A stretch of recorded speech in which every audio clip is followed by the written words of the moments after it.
Stand by to launch FanStream Sports. 3, 2, 1. Let's start. Hello, sports fans. Welcome to FanStream Sports. Nothing but pure sports. This is the JP Show. JP, it is so good to hear you back on the air. Stand by now. Here's JP. All right, welcome into a very important edition of the JP Peterson Show here on this Friday, June 12th. Is the biggest story in the history of Tampa Bay sports, the Rays Stadium, and of course, maybe Tampa Bay government as its biggest expenditure continues to play out with incredible twists and turns. It's just an absolute, it's a crazy story. It's a clown show in a lot of ways. And it's crazy. And this morning, I got a text from Alan Clendenin, who is the obviously the city council chair. He's going to join us here in about 5 minutes, and we're going to talk about why the vote was delayed and all of the things that are going on with the city council right now. Very, very interesting. We had last night a story dropped from Florida Politics where a letter has been sent to have 4 TSA members removed from the board for conflict of interest, alleged conflict of interest. I mean, Timmy, what's going on? This is they don't do this in Texas, man. You get stuff done in a week. What are you ever doing over there? Have you ever seen? This is bananas. No, it's bananas. It's. You just said something a minute ago that was pretty profound. Can you repeat that? Oh, yeah. Who would have thought that Stu Sternberg selling the team would have been the least interesting part of this whole story? And away we go. I was going to come on this morning and go on a very profane rant about this whole situation because I'm getting kind of pissed off about the whole damn thing. But I'll try to compose myself and get some more information from the chairman of the city council here in just a second. Let me set up the rest of the show for you guys. Jason Licht, we talked to him yesterday afternoon. We changed our time, so many of you were joining us in the morning, did not hear that interview. I thought he has some very interesting things to say about the Baker Mayfield contract, some very interesting things to say about the Bucs getting docked a practice because of their practices are too hard. We've gone from walkthroughs to now our practices are too hard. Thought that was very interesting, and a lot of other comments we talked about. So we're going to play that after we talk to Chair Clendenin here, and we've got Jeff Attinella is going to join us. The Rowdies are on a heater, and we're going to talk about that and World Cup, which started last night. The Americans play tonight. Speaking of that, Greg Wolf was the in-game host for that game in Mexico City last night, that historic game that started the World Cup at Estadio Azteca. So he's going to join us live at 11:30 from Mexico City. That place is going absolutely bonkers. And in the middle of this, we'll get to all the Rays news and everything else. So it's a jam-packed show today. We're breaking news. We're going to have some fun. We're going to inform you, maybe piss you off here. And at some point, I might just go off. So sit back and enjoy it. It's going to be fun. So with that intro, let's bring in the city council chairman, Alan Clendenin, who joins us here. Alan, thanks so much for taking the time again. Of course. Good morning. I'm sitting on Twitter last night as these stories are coming over. We got TSA members getting booted. Maybe we got things going on in the council and the county. This is just crazy. Is this how this government always works? Like I was going to say, well, welcome to a normal day in my life. It's like your setup about chaos pretty much describes every day. So it's every day is another drama. Wow, man, this is crazy. And one of the biggest problems I've had with the whole situation and chaos here is there's so much misinformation that gets put out into the ether. And I've kind of come up with this thing and I've watched it happen, ever since we started covering this story, and our numbers have gone bananas. And we've kind of been ahead of this story for a while. Now everybody's jumping in. Every media outlet knows if they do a Rays story and it's negative, they're going to get tons of clicks. So that is all playing into this, and it's getting a lot of misinformation out here. So when you texted me this morning and said I need to kind of explain what's going on, I said, thank God we get someone who's reasonable in all this that can explain what's going on. Yeah, generally as a politician, you need to see other stuff in writing. If you respond to some, especially on the internet, you end up just getting down a cesspool, and you Don't get do sucked in. It takes way too much of your time, so you don't. So I just wanted, because one, you've been on the front edge of this story, and I wanted to make sure that the folks that follow you and listen to you as a source of credible information understands what actually happened this week. This was not a negative thing. This was what we did was that it was initially had been placed on our CRA meeting, which is a CRA is community redevelopment area. It's a statutory thing from the state of Florida where geographically we have certain areas of the city that are designated as blight and slum, and we have these districts that all the ad valorem taxes from that area gets reinvested in that area. So the governing authority over those areas are the CRA board. Ironically, they're the exact same people that are on city council. So we take off our city council hat and we put on our CRA board hat, and we are now the CRA board. So where we're at now, this is the timeline. The big critical point of decision was the non-binding MOU, because we needed to get that done before the Tallahassee special session so that the development could get the transportation money and the initial money for the reconstruction of Hillsborough College. We accomplished that within the timelines and successfully, and during their special session, they did allocate those funds. The CRA board discussion is completely separate and different. While it's critical, there was no timeline involved in that. Of course, with the property tax outstanding and a bunch of other things happening behind the scenes, there are negotiations. The Raise organization, along with the city and the county, are actively negotiating behind the scenes to figure out this one component of transferring the control that Hillsborough College campus from existing condition to the development, and how those revenues will be generated, where the money is going to come from, where it's going to go, and that particular part of the in the CRA. There's a lot of things happening behind the scenes and a lot of negotiations. It wasn't done by Thursday, so that I worked with the Raise organization and the city and the county to say, yes, okay, this is not ripe. We need to delay this. I tried to get it to July, even though I suspected we weren't even going to be done by July on this, because there's a lot of the outstanding things. The council or the CRA board was more comfortable going to August, so we delayed it to August, which does not affect the Raise deal whatsoever. It is not an indicator that it's in trouble. We are still moving forward. There's still active negotiations. It has absolutely zero negative implications. This is just the reality of negotiations and getting this deal done, because it's a biggest deal. This is the biggest deal to ever come to the city of Tampa or Hillsborough County ever in our history. And of course, big deals require big solutions and it requires big negotiations, and that's what's happening. Why do you think everything that happens like this gets turned into a negative story? I mean, I said this yesterday, and I believe this. It really feels, because somebody asked me the question, do you feel like there is some organized opposition that is being promulgated on social media and directing some actual media outlets? Definitely, I think there's a social media push.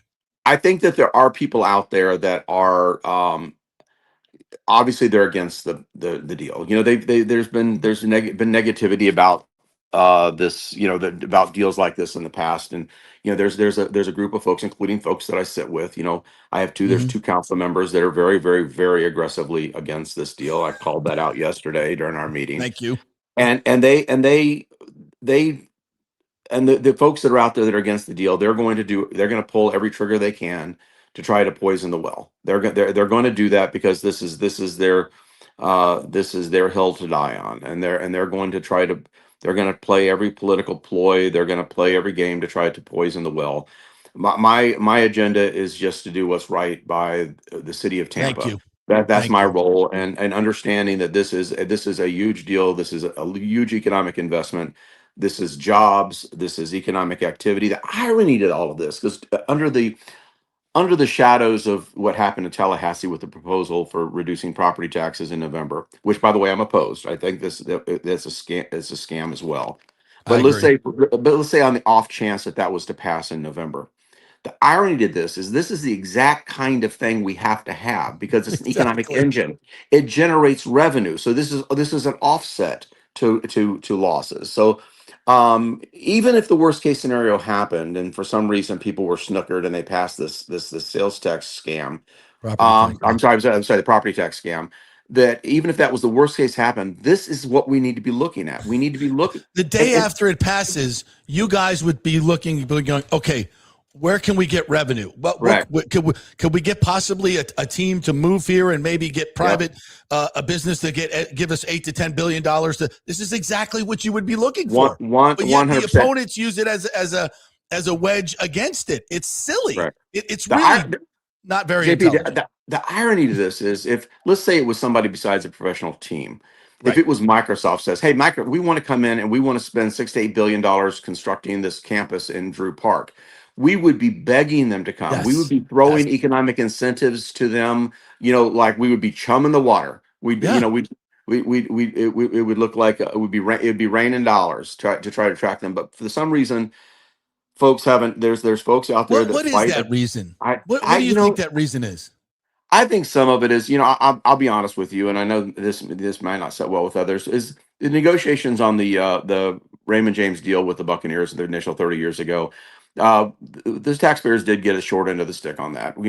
It was a one-way deal 30 years ago, and I think people are I tell them all the time, this is not your grandfather's deal. This is a completely different deal. It is apples and oranges. What was negotiated with the Buccaneers 30 years ago is completely different than what is happening now. Back then the taxpayers paid 100% of the cost of construction of that stadium. The Rays are looking at paying somewhere 54 to 56% of the cost of construction of the stadium. I mean, this is plus they also got revenues from everything else that happens at the stadium. Exactly. Don't have to do operating expenses. Correct. Cost overrun. Everything cost that the Rays are overruns, promising. the Bucs maintenance. did none of that. Yeah, the maintenance, all of that. This is not a Buccaneers deal, and I keep saying it over and over and again, but people just they don't hear it because there's such, if people are inherently there's a negativity out there that, and one of the reasons why I wanted to be on here today is just to let people know that this was not a bad thing. This was not a negative thing, delaying this vote. This has absolutely nothing to do with the getting this deal done. This is making sure that all the negotiations are finished on closing that gap in that CRA area, because there's other opportunities. They're looking at creating a TIF district. There's all kinds of things they can do in here to be creative, to enhance the deal for both the Rays organization and the city and the county. Yeah, and they've been using this quote from when Babby said we're not going to renegotiate the deal in terms of money that comes out, but the way it comes out, when it's paid, all of that is still on the table, right? So everything is still being negotiated. Yeah. And the biggest question now is, do the Rays have the correct answers to get that extra vote? Whether it be, and I know you don't want to speak for Mr. Carlson or Mr. Maniscalco, because those are obviously the two votes that may be here that could change. But it's my understanding that process is working well, that they're getting the questions, the Rays are answering their questions to solve these issues. Is that correct? Well, I don't know, because of course sunshine rules. I can't speak to Councilman Carlson or Councilman Maniscalco outside of the chambers of when we're actually on camera and in the public. But I will say my experience with the Rays organization have been very forthcoming. They've been very transparent. And I had this conversation from the dais yesterday because one of the naysayers was accusing, say myself or others of having privileged information that other people didn't. And I have the same information. I have access to them just like everybody else does. And as I said from the dais, the phone works both ways. If I have questions, I pick up the phone and I call and say, hey, what's happening here? What's going on? I don't expect folks to spoon feed me like I'm a child. I'm a grown ass man. I can go out there and find the information. I know who the players are. I make the phone calls. I do the research. I read the documents. I understand what's happening behind the scenes. I expect everybody to do the same. And I don't think they are. Well, clearly they are not, because they don't want to. And that's dereliction of duty as a city council person, in my opinion. This is, as you said, the biggest deal in the history. And some of the people that are elected to this council, that swear an oath to do what's best by Tampa Bay, not what's best for their political futures, but what's best for Tampa Bay, don't even have the it won't even pick up the phone to make an effort to get the questions answered. I mean, it's ridiculous. It's ridiculous. Yeah, it's I don't understand, but I see that from other folks as well. I don't get it, because again, maybe it's just my nature. If I don't have the information, I'm going to do everything I can to find it, to be able to make sure that I can make the most educated decision I possibly can. So this will be voted on in August. Yes.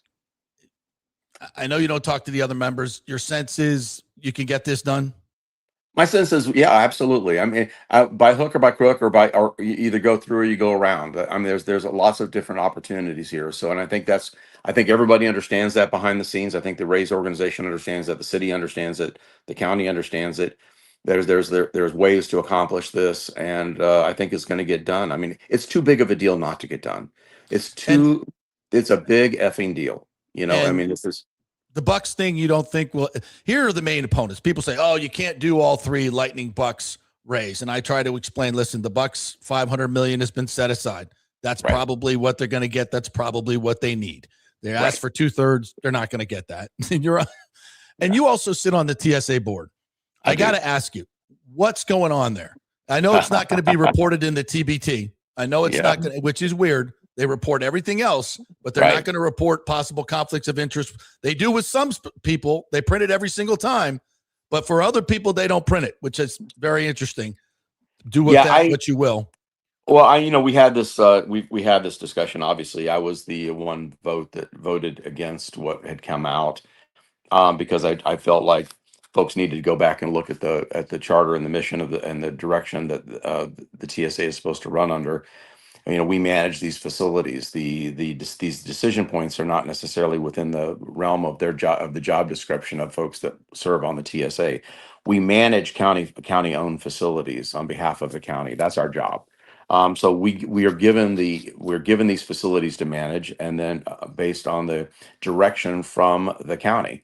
The county is obviously represented by 7 elected members of government, the county commission. The county clearly is, they signed 5-7, a non-binding MOU supporting the Rays organization. I think it was ridiculous for the CSA to do anything other than support the organization that we work for. Well, I mean, so what's happening there is different. I mean, the TSA structure is a good structure, how it was established years ago to manage these facilities. We need to know our role and shut our hole, as far as an organization. You're giving me lots of good quotes today, brother. Yeah, it's like, that's the deal. It's just, you gotta, stay in your lane, do what you're supposed to do, and keep pushing forward. And we manage some of the best sports facilities in the state of Florida, and some would argue some of the best state sports facilities in the country. And it's getting even better. We're going to be managing the new USF Stadium. We're going to manage the sports complex that we're constructing at Mosey. We manage all the golf courses. We manage the sports complex in Brandon. Obviously Raymond James, and we manage the buildings of Benchmark Arena and the Steinbrenner Field. So we do an effective, good job. Our staff at the TSA does a really good job of doing what we're supposed to do. Yeah, but above and beyond that, when the board members get outside of their duties, they need to get put back into their space. I would agree with that. Alan, anything else you want to get out there? Or is that we cover everything? No, I think we did. It's again, keep the pressure up, keep talking to folks. Y'all keep communicating with your elected officials. The folks that are supporting this deal. It's critical. Politely, by the way, politely. Yeah, be polite when you email people. I would appreciate that. Yes. That's one thing I don't, it never works to say, oh, we're going to get you unelected and stuff, because it just falls on deaf ears with folks, because we get that all the time. But I think making sure people understand the support that this has and the consequences of failing to live up to this moment. I mean, this is a moment in time that, you only get one bite of this apple when this is a multi-generational, once in a multi-generational opportunity. and to fail at something like this, the consequences are just too dire. And Yeah. folks need to understand that this is real. This is real life. This is job opportunities. This is life-changing job opportunities for people. This is an opportunity for, once again, Tampa being a major league city. This is, that is so, the intrinsic value in that is so Incredible. important. Yeah. So Incredible. yeah, it's our time to step up to home plate. There we Yeah, go. you are 100%. Alan, thanks so much for your time, and thank you so much for your leadership. Your clear-eyed, reasonable, mature leadership, and I can't thank you enough. And thank God you're in this position, because if not, we would have no shot. Well, I appreciate that. I'm not a good morning person, so I don't know how clear-eyed I am right now, but you did great. I appreciate that. You guys have a beautiful day, and hey, let's look forward to swinging a bat in 2029. I cannot wait. Thank you, Alan. Appreciate it. Alan Clendenin, Tampa City Council Chairman, with some great quotes there. Know your role or shut your hole. I think that's my favorite of the day. That's got to go up on the quote board. I dig it.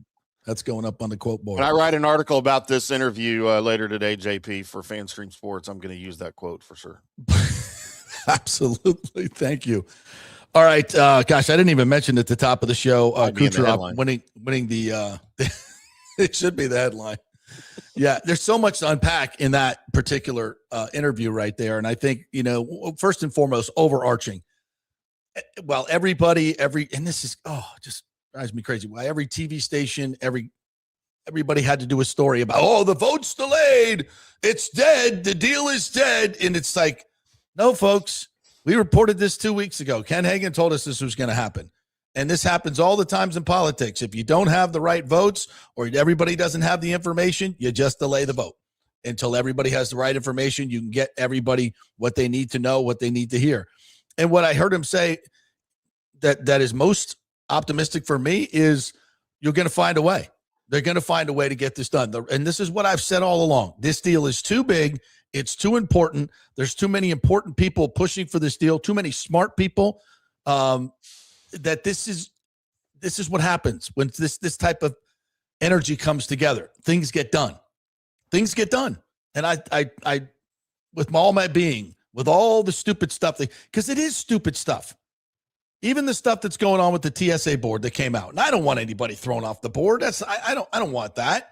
But I also want them to stay in their lane. Like he said, there's no reason for them to send a letter to the county commission and the city commission. There's no reason for them to do that except to somehow tank this deal because they want to support the Bucs, which I get that. But your job is not to support the Bucs. That's not your job. Your job is to do what's right for Tampa Bay. So come on now. There's room for everybody here. We are not some podunk city that can't do 3 stadiums. And we're not building 3 stadiums. We're building one. We're keeping 2 going. It's not that hard to do. Dallas is the Dallas area. Plano, the city of Plano, is giving $700 million to get it done. That's basically what we're doing here. If Plano can get it, we can't. There's so much money to be had here. Hillsboro's budget every year is $10 billion. By the way, let me throw this every at you, year. JP. I just found this out yesterday. This is how desperate municipalities in and around Dallas are to host the Stars and or the Mavericks. The city of Arlington, the king of all stadiums. We have 3 stadiums within a quarter mile of each other. Of course, the old Ranger Stadium is still sitting there. It's now Choctaw Stadium. It's where the Renegades played Frisco. We host a rugby team there. A soccer team plays there. It's kind of sitting empty right now. The city of Arlington proposed a $1 billion deal to the Stars to refit that stadium for a hockey arena. Wow. And the Stars were like, we really appreciate that, but we've got our spot, So that's how desperate even Arlington is to get in on this, and they're already in it. Because there's so much money to be made. Tax money, sales tax money. It's economic impact. All these numbers that we've spouted about this deal, I'm going to tell you what. If you look at the Atlanta model, these projections pale in comparison to what's actually happening in Atlanta. And that does not take into effect the halo effect. And that's that everything else that goes around it. I told you this many times. I'll repeat it. In Atlanta, in Cobb County, they didn't build one new office building for a decade, not one. And when the Braves announced, I think they've built 25 since then that have nothing to do with the ballpark.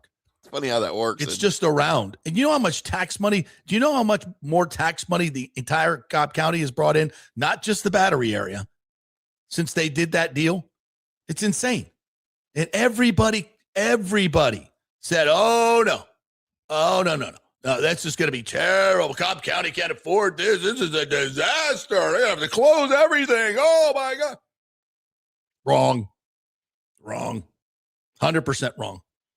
And the Braves are flourishing because of it. The Rays will flourish because of it. Hillsborough County will flourish. Tampa will flourish. Jobs. At a time when we so desperately need these jobs. And all everybody wants to talk about is what we're losing. Nobody wants to talk about what we're gaining.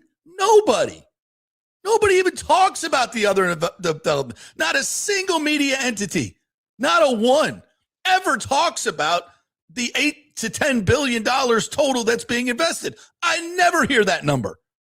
It's always the $1 billion the Bucs are asking for. The Bucs aren't asking for $1 billion. The project is $1 billion. That's not what they're asking for, and it's not what they're going to get. Why do you misinform the public constantly? You heard the city chair come on here and said this is not a negative thing. Did you see? Is there any media entity that quoted the chairman? No, they run to Miranda and Hertech for these ridiculous quotes and complete lunacy or Wostall. They don't want anybody who actually knows what the F is going on to speak about how good this is.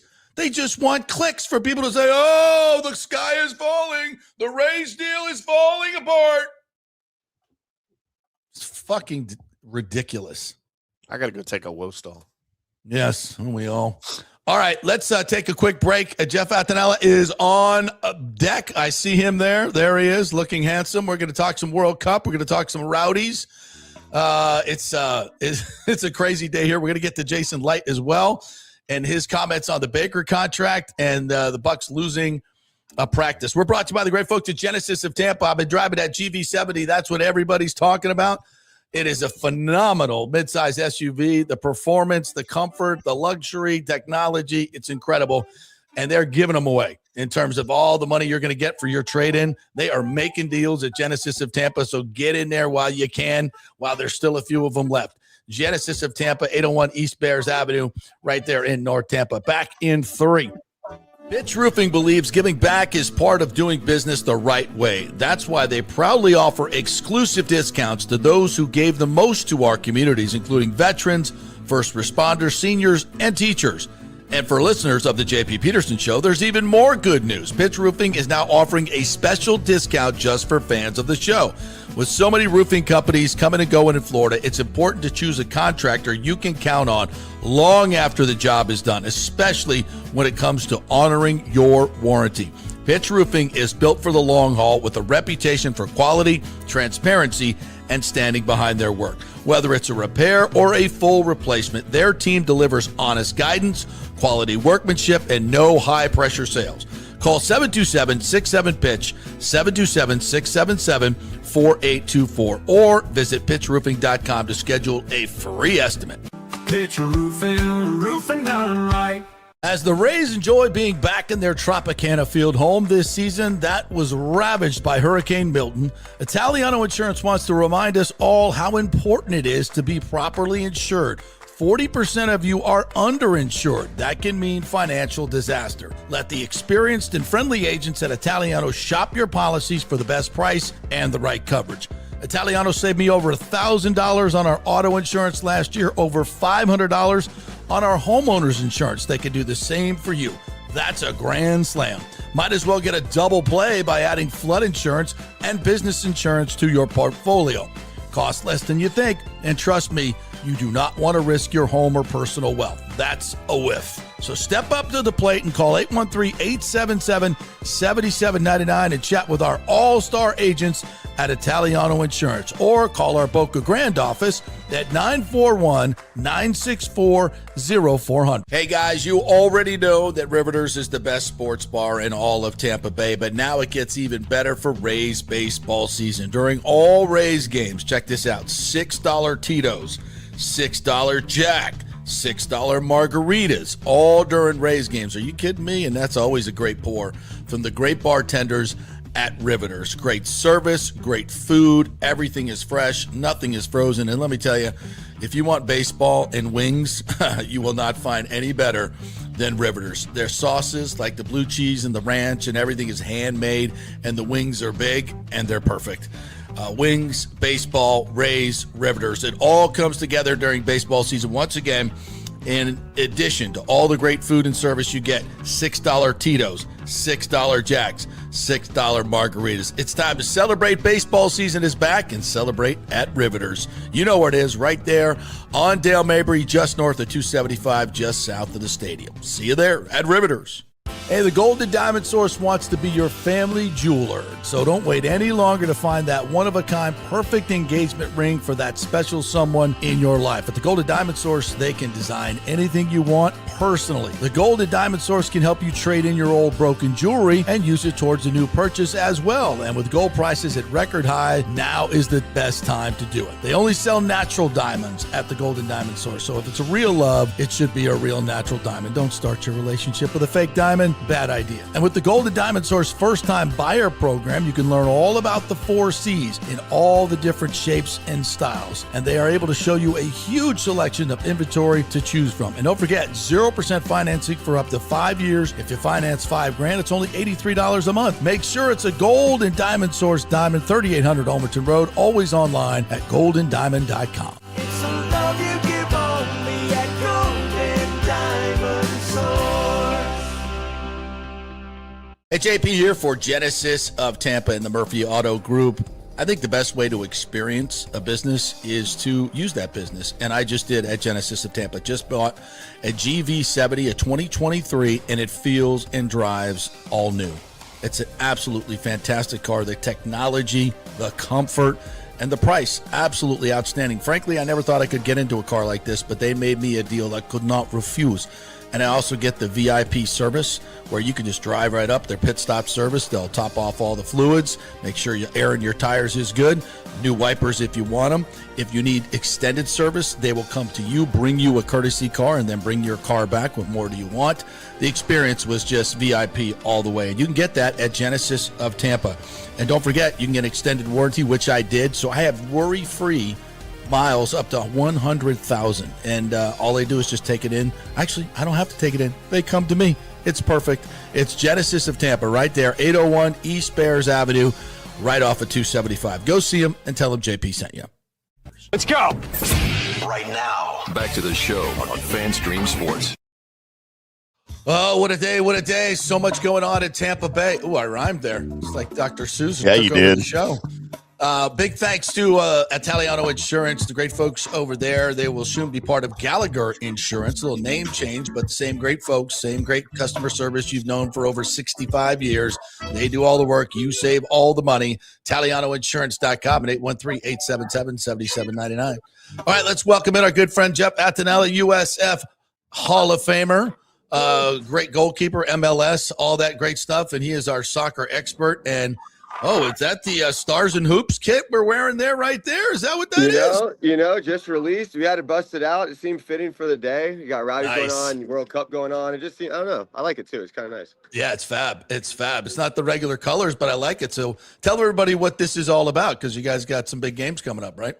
Yeah, so for the Tampa Bay Rowdies, they're cruising right now. It's been 15 games unbeaten to start the season, which is a club record. I mean, just what the team is doing on the field has been incredible. They had a great comeback on Wednesday night, late night versus Charleston. So that was a good result. And then obviously the World Cup and everything that we have going on. We have watch parties going on everywhere. Everybody has the soccer buzz. So, the kit was just kind of the way of, we'll wear it on the 4th of July game, we'll wear it this weekend. But of course, it's about supporting the U.S. in the World Cup. Yeah, that's awesome. So let's talk Rowdies first. Big game Wednesday night and some drama where you guys in stoppage time get the equalizer to keep the streak going. Tell us about that. Yeah, it was a good game. I mean, Charleston's one of the better teams in the league, so we knew that it was going to be a tough one. And then, it was funny, man. So how things kind of work out sometimes. I got to be in the stands for it because it was a nationally broadcasted game, so I didn't have to work it technically. I was, Right. fan engaging. So I ended up just having a blast of a night. I'm partying with the crazy people. I'm doing my tarps off with the people up top, and I'm running Attaboy. around. And then, so as the game's kind of going on and Charleston takes the lead, you're thinking, oh man, like, is this going to be the one that ends it? But they showed the resilience. That was the first time they've been trailing all season long, if you could believe that. 15 games in a season. That was That's the first time crazy. they had been trailing. So just to see the way that the team responded late and made sure that they were able to get a point, I think it's going to go a long way. All right, so tonight we got USA Paraguay. Where are you watching the game? Tell us about the watch parties. Give us a little World Cup primer here of what we need to know. Yeah, absolutely. So I'm watching the game. We're having an event actually here at Al Lang Stadium. So they're going to let fans in. They're going to bring a big screen out to the middle of the field and let Nice. people kind of enjoy being in a soccer environment to watch the first game. And, for me, what I'm looking for is just how fast is the U.S. going to start this tournament off? Because I think that there's been a lot of buildup. There's been a lot of pressure on this group. It's a lot of young players, but at the same time, there's a lot of World Cup experience from 4 years ago on this team and with this roster.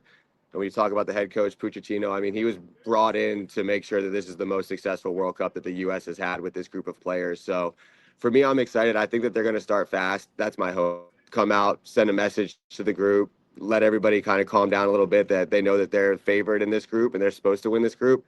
And my hope is that they kind of just run with that momentum and really like have their foot on the gas from the jump. Okay, so Richard is playing, correct? He injured his ankle, and he's been having a great year in the Premier League. So tell me about his situation. Yeah, we'll see. I know that he just started training, I think it was about a week ago, or he just started getting back involved in full training. So it wouldn't shock me if they let him come back a little bit more, let him rest a little bit or maybe get him up to match speed. But the idea is that once he's healthy, he'll be a starter. He talked about it too. He's playing hurt, but he said it's the World Cup, so of course he's going to play hurt. So he'll be back into the mix. And then for me, it's just trying to figure out which one of these forwards is going to be the one that puts the ball into the back of the net, because we're used to seeing a U.S. team that plays really defensive and really wants to, make sure that nobody scores. But for this tournament to be a success, I think the U.S. is going to have to put the ball into the back of the net more than you're used to seeing. So for me, it's about which one of these attacking players is going to be the one that steps up and kind of carries that for the team this tournament. Oh, we know about Pulisic, or you can talk about him as well, but who are the other guys that may burst on the scene as strikers? Because this has been the thing, right? We got to find a guy that can consistently come up with those magical moments and finish, right? Yeah, Volagon, he's really the big guy. He's the one that you really need him to step up. I think he has 3 different citizenships. I think he could have played for England. I think he could have played for Nigeria. I could be wrong there, but then he chose the U.S., which was a big deal when he did that. So he's a player that plays at a high level. Ricardo Pepi, he's a player that he came from MLS. Now he plays at a high level as well.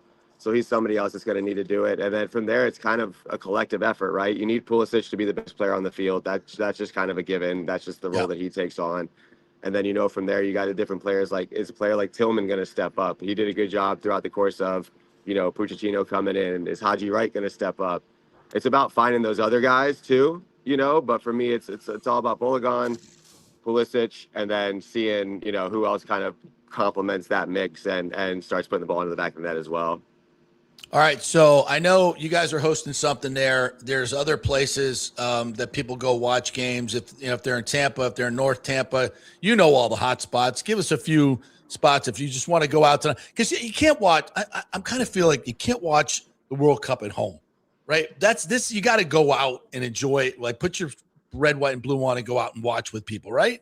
Yeah, I mean, you can, but it will not be the same experience. I can promise you that, because once the bar, when the bars are all flooded with people cheering on the U.S. and it's 45 minutes, no commercials of just people glued to the TV trying to figure out, whether you know soccer or you don't know soccer. It's fun to watch something for almost an hour straight with everybody anticipating some fun happening. So I know the best watch parties I ever went to for the World Cup, when I, was allowed to partake in such activities, was McDitton's is always an incredible spot. But I mean, really, I know that Fergs is doing some things. I know that on this side, Fergs is doing some things. I mean, just find a bar that has some type of English. Riveters is a good one. Rivers American Outlaws awesome Outlaws are doing stuff at Riveters. Like, I know for us, we have watch parties at. I mean, there's McDitton's, there's Riveters, there's I'm trying to think. Armature Works is doing stuff. We're doing stuff at Al Lang. We're doing stuff at Ferg's. We're doing stuff at Janice. So I mean, it's Everywhere. everywhere. It's everywhere. Yeah, go get out and enjoy that part of it. As far as the rest of it goes, Greg Wolf's going to join us, by the way, at 11:30. He was the in-game host at Stadium Azteca last night for that. Like, can you explain to the folks what that's all about? I mean, that Mexico playing at home in a World Cup, 100,000. Like, I can't wait to talk to him. That's just bananas. That's bananas. Right? A crazy environment. So I got to play there one time in my career, and it was really. I mean, it's just one of the most historic. You can't even really do it justice when you're talking about describing like just the lore of that place and what it means to not only Mexico but just the soccer world in general.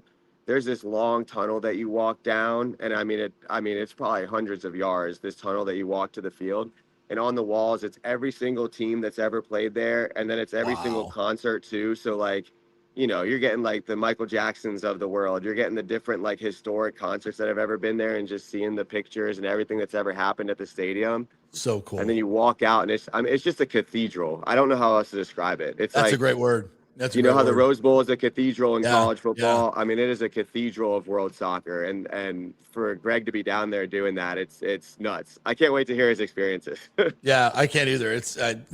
I watched a little bit of it last night, and what they won, 2-0 over South Africa? Is that correct? Yeah, 2-0 over South Africa. And then the nightcap game, the Korea game, was awesome. It was. I didn't watch that. What happened there?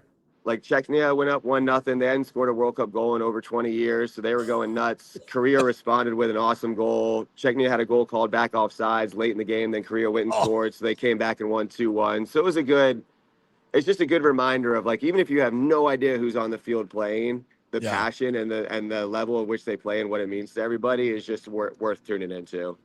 All right, so lastly, let's put this in perspective here tonight. And I heard some of the experts yesterday talking about how Paraguay is they're a counterattacking team. They want you to press so then they can, and they were saying if the U.S. falls into that trap and falls behind, it could be dangerous. And if they lose this game, I don't even want to think about the repercussions of that. So with all that, I mean, how important is this game tonight? If you lose it, you can still come back and win the group. We understand that. But I mean, you really need to win tonight. I think tonight, you know, the tournament's set up so strange this year with the 8 wild card teams. So there's a lot of ways that you can get in without getting first or second in your group. But for me, this game just goes a really long way in terms of setting the expectations, but also making sure that you don't have that added pressure on you going into the next ones. And to your point, I mean, U.S. wants to play this year. Like, this is a team that they want to have the ball. They want to be on the attacking front. They want to be able to, you know, move the ball around. And Paraguay's a defensive, you know, counter-attacking team. So you got to be really smart with the ball. You got to make sure that if you do turn the ball over, that you're not getting really spread out. So you got to be really organized defensively.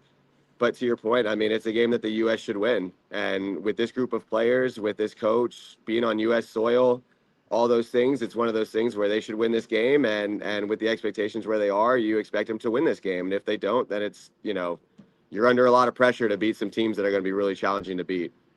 All right, we actually have a soccer question. Oh, my Lord.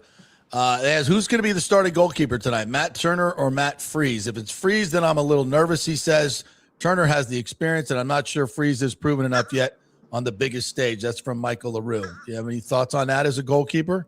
Yeah, I'm with you, man. I'm with you. I think that Freese is going to be the starter. But, you know, for me, it's been interesting because Turner hasn't been in the best form, which is something that you always want out of your goalies. But Freese hasn't really been either in terms of league play.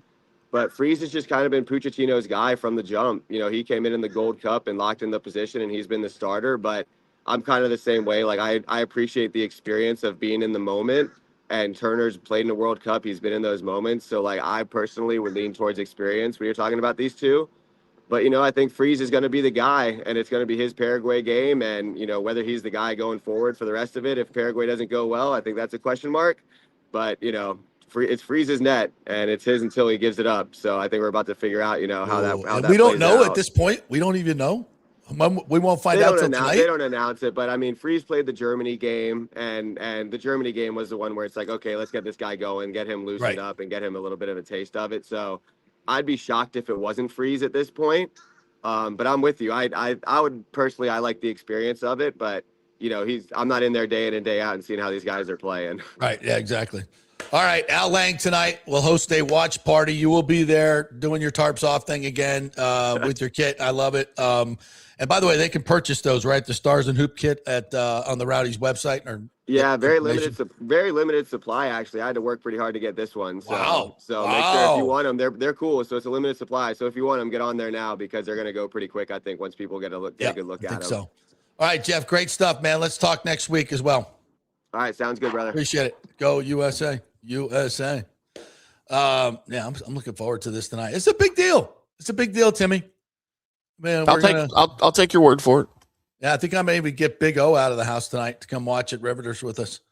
We'll be hanging out at Riveters. I'm gonna make sure I call them and get a table. Yeah, American Outlaws. That's their spot. They'll have all kinds of specials going on. I'll text them to see if I know exactly what's going on tonight. But it's funny. I've been watching sports my whole life. And I'm in my mid 30s age wise, as far as everyone knows. It's a Your weird beard feeling. might be in the mid 30s, but It's a weird feeling for me to be so out of touch about something and just have zero comprehension of anything that's being discussed, like in the world of sports. Must be how some people feel that just don't follow sports, right? Like they don't watch football, and then you turn on. That's all this craziness about. Like what is happening? Like that's exactly how I feel with soccer because I just have no clue. It just, to me, this has been weird. This has been like an 8-year buildup, and it was supposed to be the biggest thing that ever hit the United States and North America, and it just hasn't been. For whatever reason, I think this day and age also, since we have so many different media outlets, everything is fractured. You don't get a big buzz like maybe you used to, because people were watching. It was just ESPN and, maybe a couple other channels, and they were doing stuff, and it was big. Now people we're all got different silos and different stuff going on. Hasn't been really big on Twitter, at least not in my feed. No. So maybe tonight will change all that. And if they lose that power, it'll go crazy. Watch, but if they win, we'll see. But it's going to be fun. I would listen for a win. Listen, dude, don't just put on some red, white, and blue. Go out to your favorite watering hole tonight. Or look up something that's going on. And I'm telling you, it's like he says, even if you don't know shit about soccer, it's a crazy vibe. It is a crazy vibe. And it's fun. And I always look forward to it. And I wish I could go, but I don't have billions of dollars. I'm not that interested to go into. I think I saw the average ticket prices in Miami are $1,400. I mean, you got to be kidding. Oh, man. Yeah, no, it's ridiculous. I'm like, I get stuff across my feed about how much stuff costs. Yeah. It's just, I'm not going to be that person to get that gouged. I don't have the money or that. I'm interested, but I'm not that interested. Let's be honest. All right, let's get to the Jason Licht interview we did yesterday. This was hot off the press yesterday where we found out the Bucs got docked to practice by the NFL. So we hit on that. I may have made him a little bit uncomfortable with the Baker questions because he doesn't usually talk about negotiations. But when it's the quarterback like this, I will tell you this. When you everybody watch this closely when we do this replay, when you brought up the weird thing about the franchise tag at the very beginning here, he had the most confused look on his face that I've ever seen of a football GM. Yeah.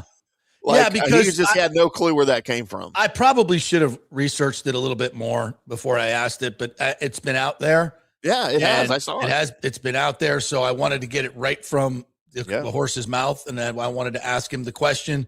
Yeah. So I did. I may have sounded stupid, but I know it's been out there, and you got to, this is how you address misinformation. You go right to the horse's mouth, like we did with Alan Clendenin this morning, and to the general manager and ask that question, and then here we go.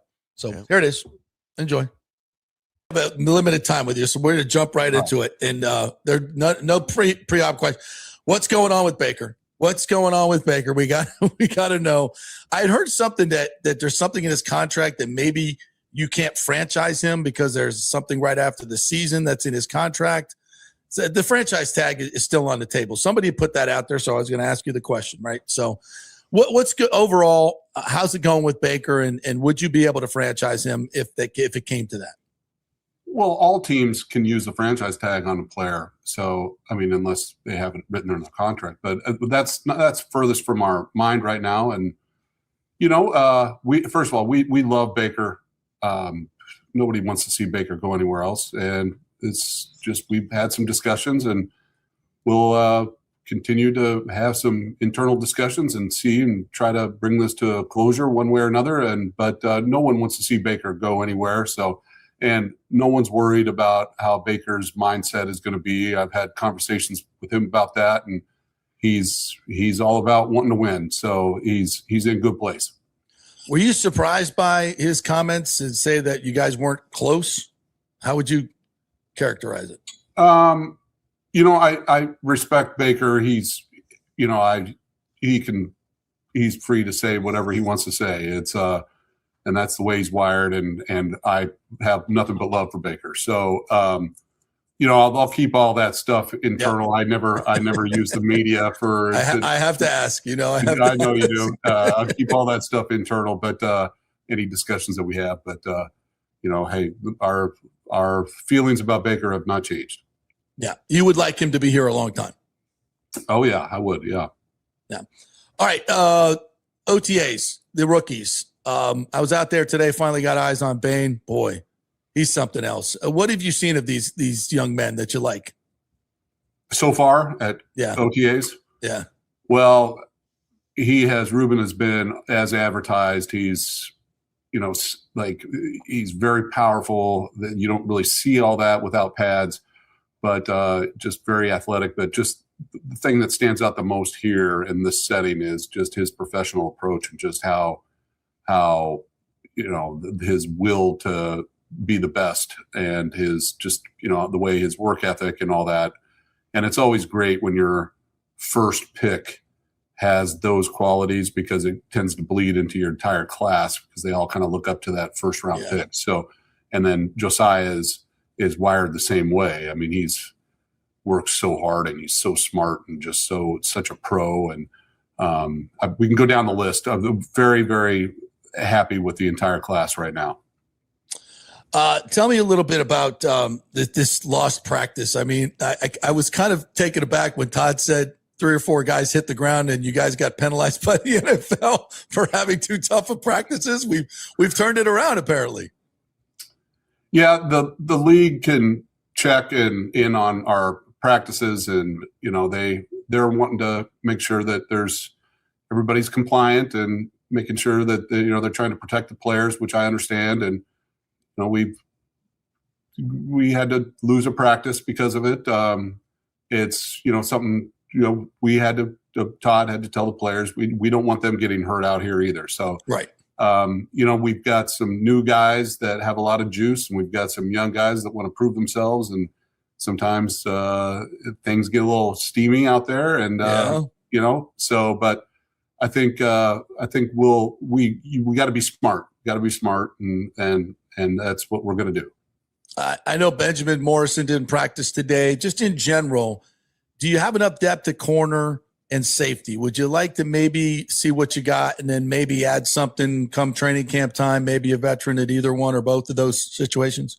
Well, we'll see. We'll see where we're at right now.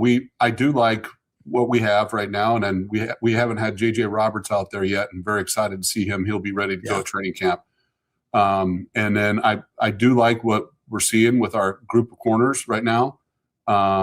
Ben is got a very minor thing right now, so this is the time of year. There's no reason to press it and to make anything worse, even though it's minor. So nothing of concern at all. But yeah, we'll be looking. We're always looking. We got a whole staff here that do a fantastic job of scouring the entire league, and if we feel like there's something that we can pounce on, we will. We wouldn't be setting the tone that we're going to be spending big money on some veteran right now, but because we do like what we see right now. And I think what we've added to the front and the way the front's shaping up right now through the draft and free agency, I think we got a chance for our secondary to be better. So we're excited to get going. We get a little break here, which everybody needs, I think, a little bit before we reconvene for camp. But I'm going to be excited all that, this time off that we have, I'm going to be excited every single day about showing up for training camp this year because I think it's going to be a fun year. Al-Qadim Mohammed has been around, we're told, but Todd said he's not, well, he hasn't been out there at practice in the OTAs, which are voluntary, but he's been around. Are you okay with that? I mean, he's new, needs to learn the defense. He's got new coaches. Wouldn't you like to see him out there? But I know it's voluntary. You have to be careful about what you say. Well, he has been out there some. There's been a couple days that he hasn't, but this is voluntary, like you said. And he's been dialed in on the meetings, and I know that he's doing a lot of things on his own that he felt that were contributed to the success that he had last year with his 11 sacks. So from now on, it's not voluntary. So that's right. But when he's been out there, we haven't been disappointed. I'll put it that way. You excited to get David Walker back full speed as well? What he can do? He had a really good day today. One of my fellow coworkers here looked at me at one point and said, okay, yeah, he can still play. So he had a series there where he made about 3 plays in a row. So yeah, very, very, yeah, looking forward to that. All right, last question about the draft. I know you got to go. When the Baltimore Ravens went offensive line at that moment, knowing that Reuben Bain fell to you, can you describe that feeling? Because I heard from some folks that were in the room, that's the loudest they've ever heard it in the draft room when that happened. Well, it wasn't just the draft room; it was the entire corridor outside of the draft room. Yeah, it was. I try to play it pretty cool in there, even though my heart's pounding out of my chest. And I paused for a little bit, said, "Hey, let's just see what kind of phone call we can get." And then I said, what the hell am I doing? So it was a lot of excitement. Now he still has to continue to do what he's doing, which has been great. He works his ass off and all those things. And he's, a great athlete and all those things. But at that moment it was, because, we ran through a lot of scenarios and it didn't come up very often with him being at us. So, but you never tried to move up? Never, when he was falling? Did you think about it? Did you come close? I could say thought about it, but might have cost us Key Scott, might have cost us Ted Hurst, might have cost us one of those players. So that's it was the same feeling I had. We moved back in 2017 and took Vita. Yeah. And he was who we were targeting, and I was very tempted to move back up, but I'm glad we didn't. So there'll be times when I will. Everybody, I know Bucs fans don't think I'm ever going to move up. I did for Tristan. But, it's worked out for most of the time when I have. Moved up for Allie, moved up for Tristan. There's been a couple others, but kind of happy with the haul that we got. I think all of them are going to have a chance to contribute for us. Well, Jason, thank you for taking the time, especially on this day. And it's good to know that, just like I've said, top 5 general manager. I know you read everything. So you're top 5 general. You like that moniker that you now have? I appreciate it. Appreciate it. You're not just me saying it. You're a top 5 journalist. There you go. Wow, that's better than my mom says. That's really nice. In my next life, I'm going to have a podcast where I rank all the sports analysts and reporters. Go ahead. The floor is yours. Geez. Yeah, I'll take it. I've been called worse. You whenever you want to, come on. You're more than welcome. That would be fun. That would be super fun. Would it be local and national, or? I think it'd be local and national. Oh, wow. Maybe 2 different categories. You want to schedule that now? Yeah. JP's hungry for that one, especially the local. All right, Jason. Thank you for your time, partner. I owe you Miller Lite. Appreciate you guys. Too. Thank you, man. Yeah, buddy. Appreciate it. The great Jason Light right there. Wow. Top 5, baby. Top 5. It's just like, probably want to give me bottom 5, but I think I'm one of his favorites. I think I can do it. You need to jump back on that before it gets too cold. Remind him. Got a studio and everything. Oh, he keeps all the receipts. I love it. Oh, yeah. You could tell by the way he's like, I know Bucs fans don't think I move up. I listen, unless you're winning Super Bowls every single year, Right? Fans are going to be pissed off, right? So I think Jason, it was a rough start. It was a rough start to his tenure here. But he pulled that whole Bruce Arians, Tom Brady thing together. Sure. I mean, your life, you get a lifetime membership when you do that. I'm sorry. You do. That was all him. I mean, it probably saved his own butt, but he did it, and he did it. I love talking about this because it's true.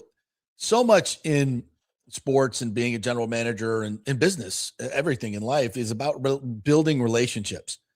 And everywhere Jason has been, people speak glowingly of him. And I know why. He's not always right.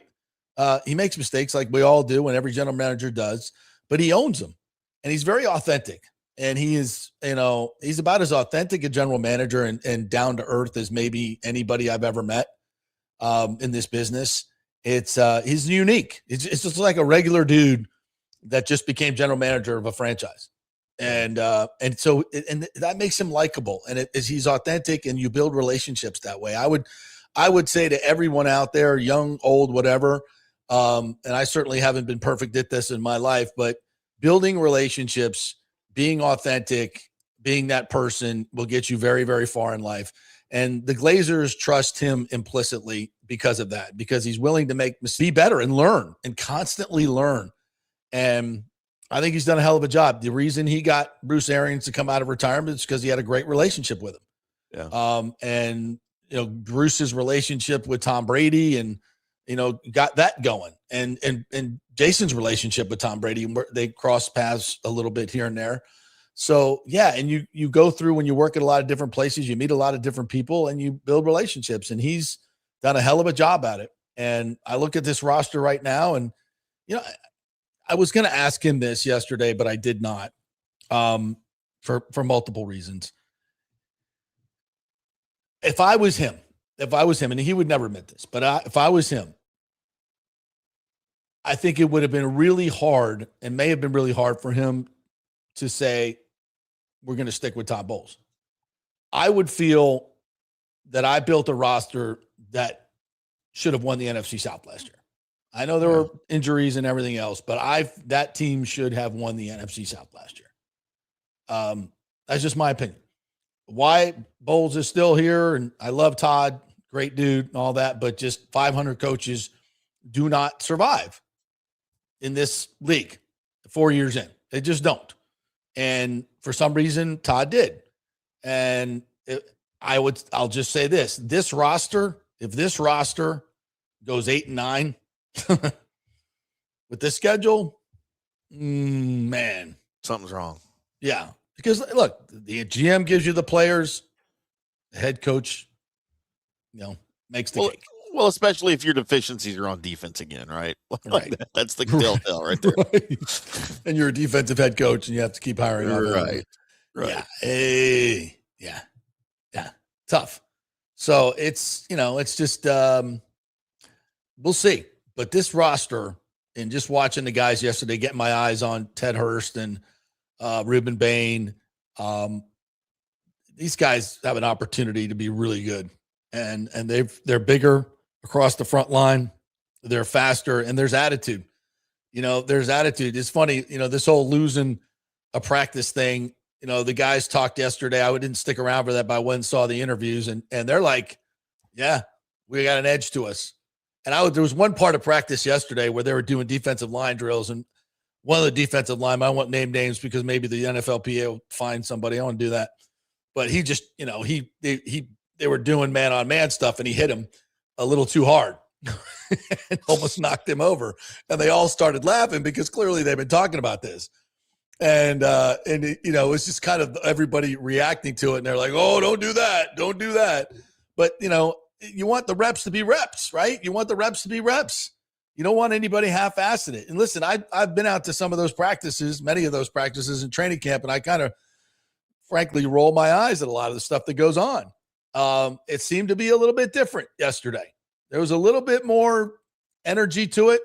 Even in the 11-11, Nacho came through. I think he caused the fumble, and he came off the field barking. He was barking, and I love that energy. It's not something we've really seen over the last couple of years. And I think it's different, and it needs to be different. Listen, yelling and screaming and rah-rah stuff doesn't make you better. But in my mind, it doesn't make you worse. It's just, I shouldn't say it that way. It does make you better. I think it does make you better. But it's that alone, let me rephrase that. That alone does not make you good. You got to combine talent, execution, and emotion. And I think you got to have all three to be a great defense. If you got talent and execution, I don't think you can get over the top in those key moments. You got emotion makes you that much better. Bringing that emotion, bringing that fire, that physicality, especially on defense. Talent, execution, emotion, fire. You got to have all three to be a great defense. And I think they've been missing the physicality and the fire and the execution, quite frankly. I think they've had talent, but I think they've been missing a lot of that other stuff on defense. I think they have a chance to change that. I really do. So that's good. Anything else on the Bucs that we did not cover? I think so. But I thought that interview we hit a bunch of stuff, and the Al-Qadim Muhammad stuff. You know, Jason said he's been out there. I don't think Todd mentioned that. Not saying that they're not on the same page there, but I think that's the thing. And it's too much Hassan Reddick for me. I would like to see the guy out there and doing it with his teammates. He'll be out there next week for the mandatories, but yeah, you just don't like those comparisons, especially after how last year went for Reddick, man. Rick says Jason needs to tell the Glazers to know their role or shut their hole. Oh, not trying to be disrespectful, but I think that's fair. I think it's fair. But they own the team. They have their reasons. A Bucs basement said, how many more second-round draft picks is Licht going to get away with before he just starts trading that pick because he sucks in that round? You guys, man, you don't hit on every round. You suck. Like, would you rather hit on every second round and then suck at the third, fourth, fifth, sixth? Because you don't talk about Bucky in the fourth, right? You don't talk about Godwin in the third. It's just a second round. Second round, you suck. I'm like, what are you even talking about? So silly. So silly. It's second round is the thing. See, he's got a blind or something about the They don't all work out. And it just happens that a lot of them were second rounders. All right? Yeah. So let's say that instead of second round, you suck. You don't know how to do second round. Get that. That's an odd flex. Yeah, it is, isn't it? All right, quick break. We'll come back on the other side. We got some baseball stuff we got to get to. All kinds of stuff. Greg Wolf's going to join us live from Mexico City Stadium Azteca. What a scene last night. So we'll talk about that and much more. We're brought to you by the great folks at the Gold and Diamond Source. Father's Day is coming up, folks. There's great things over at the Gold and Diamond Source for us dads. We like watches, right? We like pendants. We like necklaces. We like all kinds of stuff, that shiny stuff. The Gold and Diamond Source has all of that. So get on over there. By the way, gold and silver at all-time highs. So whatever jewelry you have that you don't wear, bring it on in. They will give you the best price for that. You can make some extra cash. We all need a little bit of extra cash going on right now. And also, if you're looking for that diamond, that special diamond for that special person, first of all, do not get a fake diamond. A lot of people are doing that. Don't do that. You don't want to start. It's a bad thing. Bad karma. Start your relationship with a fake diamond. Got to get the real thing, and that's all they sell at the Gold and Diamond Source. 3800 Ulmerton Road, just across the bridge from Tampa. Back in 3. Well, the folks at Third Generation Plumbing and AC want to say thanks for making them so dadgum busy. Of course, advertising on your favorite Tampa Bay sports talk show helps, but it's their incredible customer service, honesty, and integrity that have earned them tons of 5-star reviews. And now you could be part of the team at Third Generation. Yes, they are so slammed, they need to hire more certified AC technicians and plumbers. It's a great family business to work for. My buddy John Rodriguez runs an old school family business since 1995. They pay well, give you all the holidays off, and they offer great benefits. No cold corporate atmosphere here. You're part of the family. If this sounds cool to you, call them and apply at 813-961-8024, or you can email your resume in at thirdgenerationplumbing.com. Just go to the website, you'll see the button, email them, or call them at 813-961-8024. And don't forget about the $169 yearly maintenance special. It's a no-brainer, guys.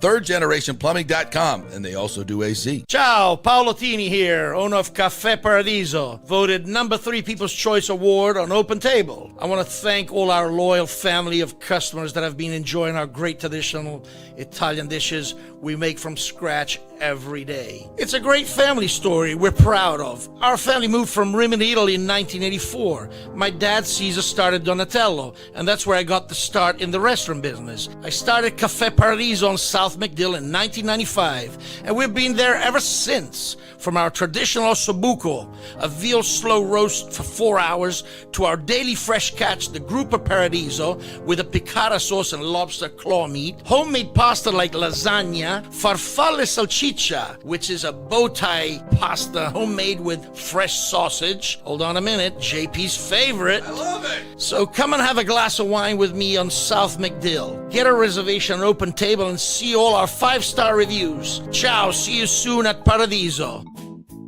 Sports fans, it's time to gear up. Head to fanstreamsports.com and check out our brand new merchandise store. We're talking bold t-shirts, 3/4 zips, hoodies, hats, mugs, and more. Everything you need to rep your favorite shows and your favorite crew. Whether you're rolling with the JP Peterson Show in Tampa Bay, From the Rough in Dallas, the Tim May Show featuring Clay Hall, or the Jeff Thidoff Show in Ohio, or any of our FanStream Sports original programming, we've got the perfect look for game day and every day. So don't wait. fanstreamsports.com. Click merch and grab your gear now. Wear the stream, live the stream, fanstreamsports.com. Welcome to Kingmakers, home of the JP Peterson Show studio and Tampa's premier business networking and social club for members only. By day, it's an exclusive, vibrant co-working space with a stylish conference room, focus rooms, a full production studio, and an in-house marketing team. And by night, Kingmakers transforms into a sports-centric social hub with a full sports bar, golf simulator, and exclusive events. For young entrepreneurs and seasoned professionals, it's the perfect place to work hard, play hard, and make big moves in Midtown Tampa. Close the deal, celebrate the win. Only at Kingmakers. Become a member today at kingmakerstampa.com. Your business, your club. Hey, JP here for my concierge medical professional, Chris Lugo, PA. You've heard him on the show for a couple of years where he shares invaluable medical, nutritional, and supplement advice. With Chris, it's like having a medical provider as your best friend. What I love about this concierge service is the convenience and support he offers. I can text or call him 24/7 with any questions or concerns, and he'll promptly call in a prescription if needed. No office visits or copays required.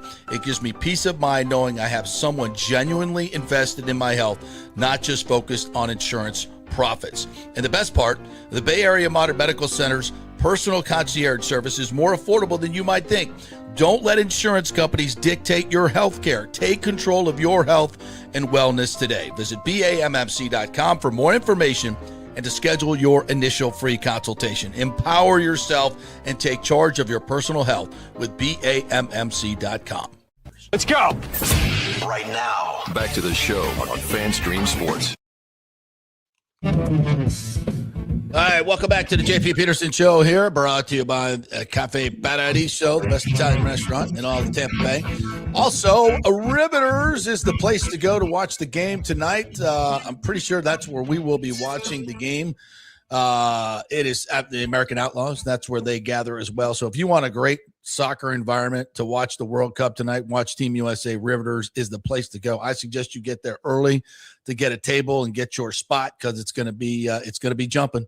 That's what we love. By the way, kickoff is 9:00 tonight because it's out in LA.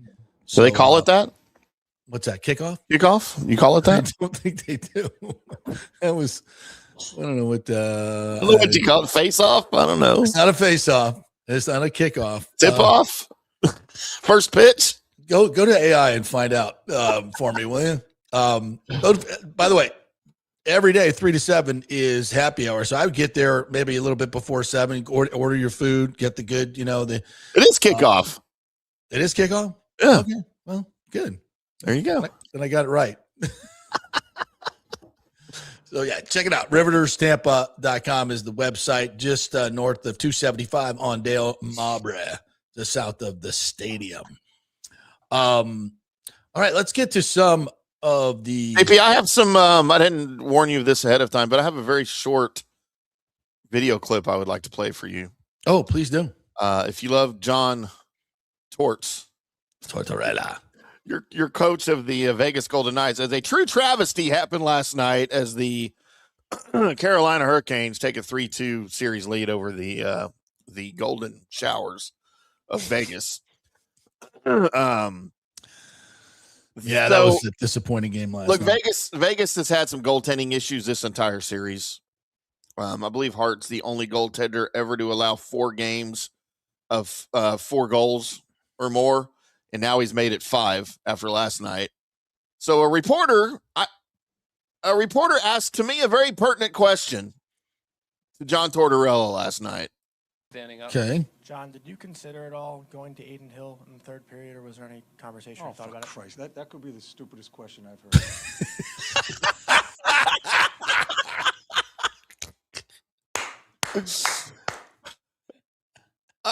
I didn't think it was stupid. Can you play that? Can you play that again, please, just for me? Standing up. John, did you consider at all going to Aiden Hill in the third period, or was there any conversation you thought about Christ, that could be the stupidest question I've heard. Next. I love the eye contact too, man. He stared right at him. What are we doing? Oh God.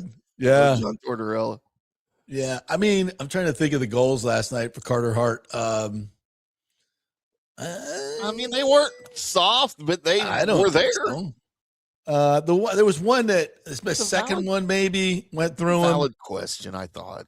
You think it's a valid question? I thought it was. I mean, I probably wouldn't have asked it, but game 5. This guy's carried you for 2 months since Torts got there. Yeah, but you're down now in the series. You couldn't lose that game last night. To paraphrase John Tortorella, Timmy, that's the dumbest fucking question I've heard. Look, I probably wouldn't have asked it, but I understand why he asked. I definitely would have asked. I guarantee you there were people in the room when it was asked went. Yeah, just deflecting. Like, no, they're like, throw shit, something here at it him. comes. Something's going to explode. Hide your eyes. Very Rick Carlisle-like, by the way, in his responses. Yeah, liked it. Thank you. By the way, didn't mean to just brush over this, but so much going on today. Nikita Kucherov winning the Hart Trophy last night. We've said it many, many times. That's why we haven't really been paying attention to it. He ain't going to win it because of the voters. So, I mean, everything I've said about the voters, I'm not taking it all back. But I was shocked. I was absolutely shocked that they actually looked at some of the, internal numbers and saw they hit the 50-game run that Kucherov put together in the middle of the season was unlike anything hockey's ever seen since Gretzky. And that's saying something, folks. And that's not just, I mean, yes, it is partly a subjective opinion of mine watching every single game, but it's also numbers wise. He did things numerically that no one's ever done since Gretzky. And he deserved this award on 100%. And obviously it's all voted on before the playoffs start. And he did not have a great playoffs, in my opinion. It was a phenomenal season. He's the best playmaker in the game. I think he would score a lot more goals if he wanted to, but he feels like it makes his team better to get everybody involved. And I think he's probably right. Who am I to question that? It's an incredible accomplishment. His second Hart Trophy, and the Lightning finished with the Jack Adams, the Vezina, and the Hart Trophy. And he may win who won the Ted Lindsay? Did he win that? Is that yet to be voted on? I don't know. I haven't heard, I don't think. Yeah. But anyway, what an accomplishment for the Tampa Bay Lightning. You say, how the hell did they lose in the first round? First of all, obviously Montreal proved that they were a pretty damn good team. We couldn't score. Defensively, we were fantastic. And Kucherov was not as effective as, it's hard not to sit here and say in the last 3 playoffs that the Panthers and then Montreal figured out how to stop Kucherov from lighting up the scoreboard and getting other guys involved. And it's not just Connor McDavid, by the way. Connor McDavid won the Lindsay. Okay. I'm not saying it's all Kucher's fault. I'm not saying that at all. Other guys needed to step up and score. You got to we had multiple opportunities, and you lose a game 7 that you gave up 9 fucking shots. 9 shots and you lost on 2 bad bounce goals. One off the skate, one off the back of the goalie. I mean, game 7 at your place, you hold the other team to 9 freaking shots and you lose the game. Yeah. Rough. I mean, that's how you go out in the first round. When you don't play with the intensity that you played 6 and 7, you got to do that in games 1 through 5 and especially 5, which you did not. That's to me is why the Lightning were out in the first round. They were just as good as Montreal. They would have beaten Buffalo. Carolina's a freaking wagon. They are playing great hockey. You can't take anything away from them. They were suffocating last night. They were absolutely suffocating. And Vegas did not do themselves any favors. They could have come back, but they were constantly on the penalty kill. One of them being 4 minutes. You're not going to win that game. Not against Carolina. At Carolina. Not going to. So they have a 3-2 lead now. It goes back to Vegas. I expect Vegas to win game 6. And we'll have a game 7 in Carolina and see what happens. That's the way I read it. You, Timmy? Yeah. That's how it's gonna. At least that's how I hope it plays out. And I can guarantee you this. I can guarantee there's 100% guarantee on what I'm about to say. Aiden Hill ain't fucking starting this game. It's a valid question, though. It is not. Hey, Torts, who's going to start in goal for you? Game 6. David Terry said, don't forget Point was a no-show. Absolutely. Yeah. And not just for the playoffs, most of the season. What's don't his know what's going on. status? He owed a lot of money for a lot of years. Okay. I don't know exactly, but he needs to be a hell of a lot better. That's for damn sure. John Hill says the Bolts win back-to-back Stanley Cups the years after both Cooch and Vassy win the awards in 19. So let's effing go 27 and 28. Yeah. And again, I expect there to be significant. I said significant change. I don't know. Significant might not be the word. I think something's gonna happen with this team. And it's not obviously, I really don't know how to say it. It's just I think there's going to be a big trade, and I don't know anything. They don't tell me anything. Trust me, they don't tell me anything. It's just a gut feeling that something there needs to be a shakeup. 4 straight years of first round exits. It needs to be a little bit of a shakeup. I don't know what it's going to be, but I think something. Yeah. Pooh Shiesty says the reporter who asked Torch that question should know his role and shut his hole. I gotta get that. I got the whiteboard over here. I gotta get the quote board going. Yeah, for sure. Alan had a couple of them today. I forget there was one early on too. The phone works both ways. Maybe it was that one. Although you said that first before he did. I did. I was trying to goad him into saying it. Yeah. Winfield Jr. was a second rounder, but so was Aguayo.